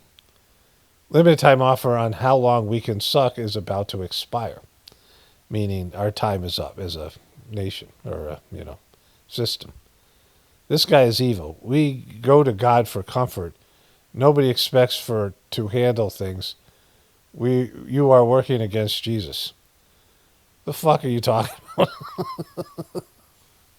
Like, what the fuck is that, right? I mean, it's like incoherent. You drunk fucking bro? You some drunk fucking homeless fuck is telling me, some entrepreneur is telling me that I'm working against Jesus. Like, what does that even mean, right? I mean, I do some work for God. I don't know. Like I actually contribute. Like most people don't do this, but I actually think about like, how can I serve God? And, this YouTube channel and things I talk about divinity and whatever it is, it becomes part of my life. I have these things. A few things that I do to make the world a better place. I mean, I'm not crazy, like, amped up about it. I'm not, some person who's, I'm not devoting all my time and energy into it, but I dabble in it, right? But, what the fuck? This guy is evil. We go to God for comfort. Nobody expects for it to handle things. You are working against Jesus. It's like, it's like you got this out of a fucking fortune cookie or some shit.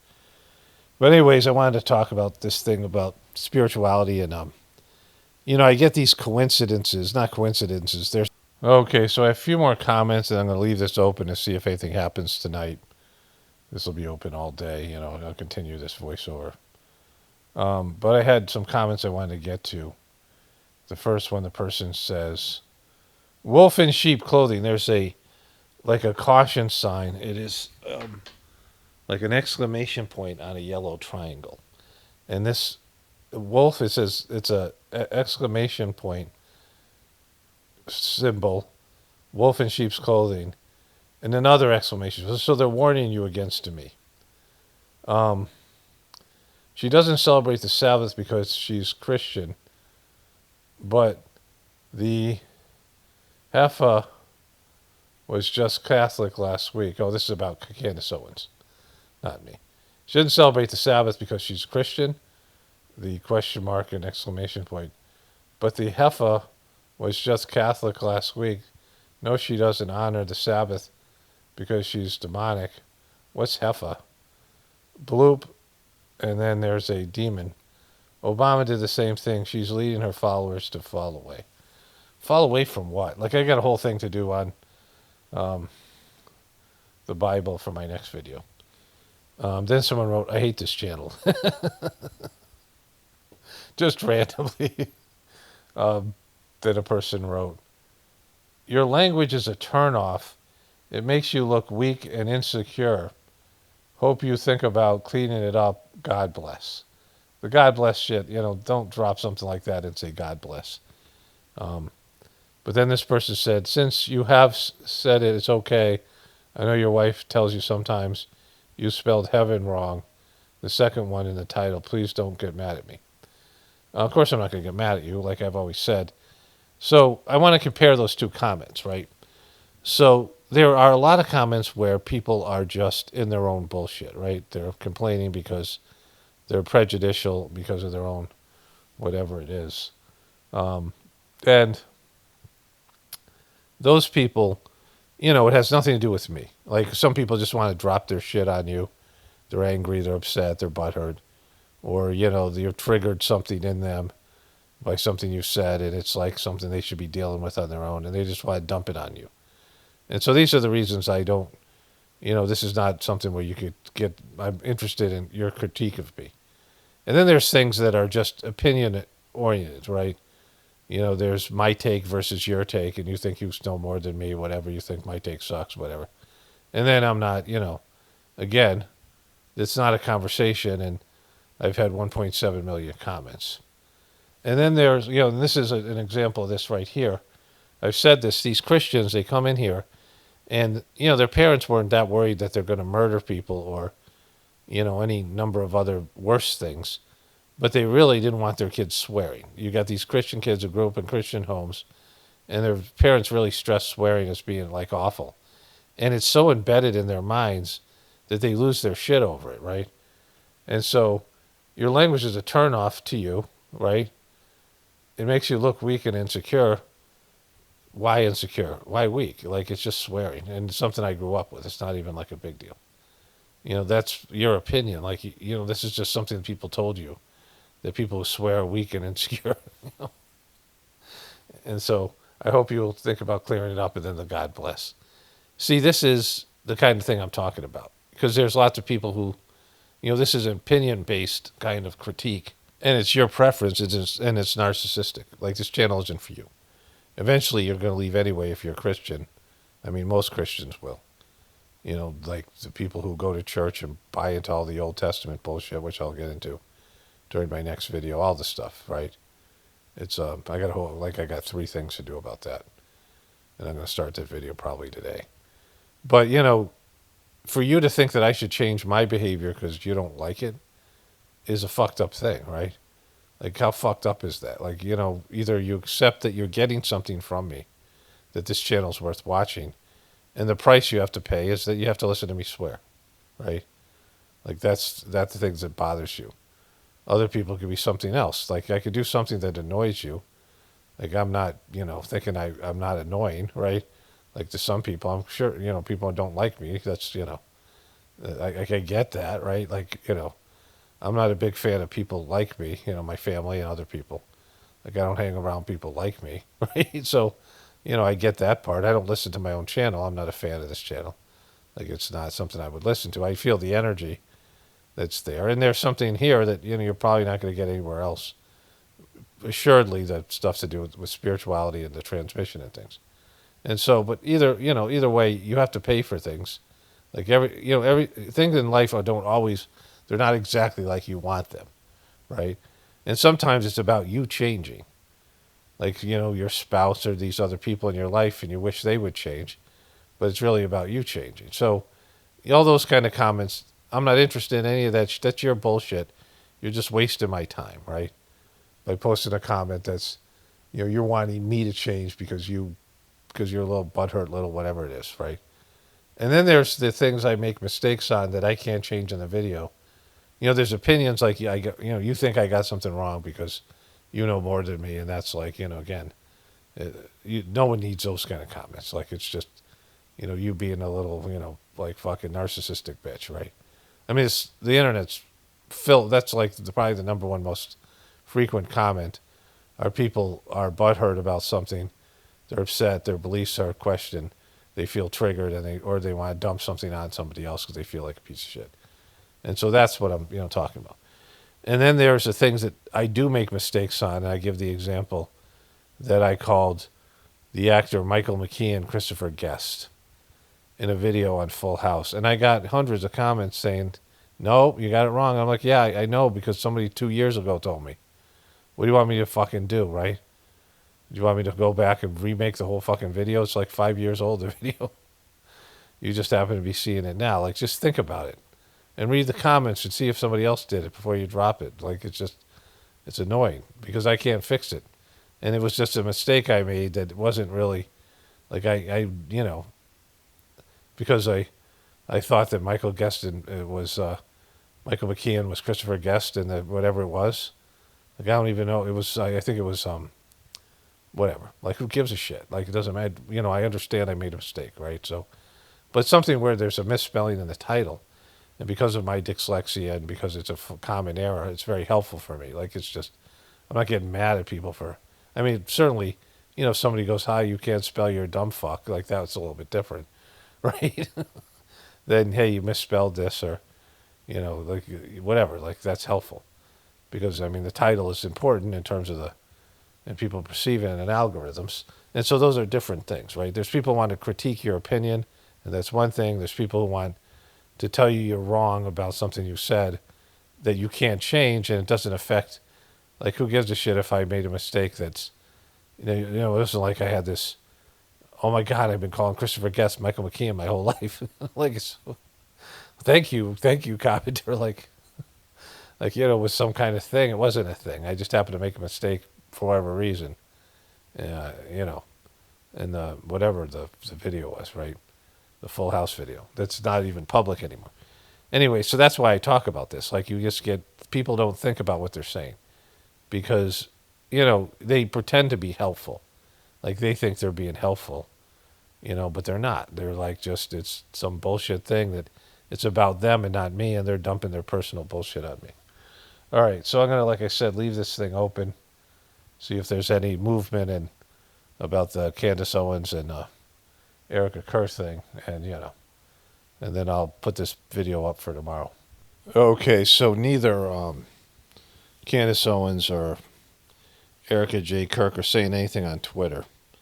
The whole thing seems, kind of contrived and goofy, just like all this other stuff. So it's late Monday night. This video is going up tomorrow morning. And I'm sure Candace will put out, if she's probably waiting to put out a video or doing something, in terms of, who knows what fucking, bullshit's going to come out of this thing. I mean, it's a letdown.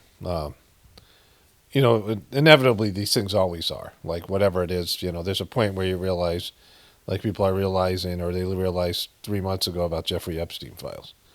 Or when Trump allegedly released the JFK and UFO stuff. Or when Kennedy became, head of the health care, health secretary, and you thought they would make some, pretty radical changes. And there were some things, but, I mean, just like people felt who were voted for Trump and they thought there'd be these big changes, but the big changes never come, right? Because, they're all controlled and there's no way to save the system. They sell people that there's a pathway to redeeming the system if you just vote the right party in or whatever it is, and people think, oh, somebody will do it, because they can't imagine life without the system, and then, it craps out. So we'll see what happens, but I think this just came to a climactic ending.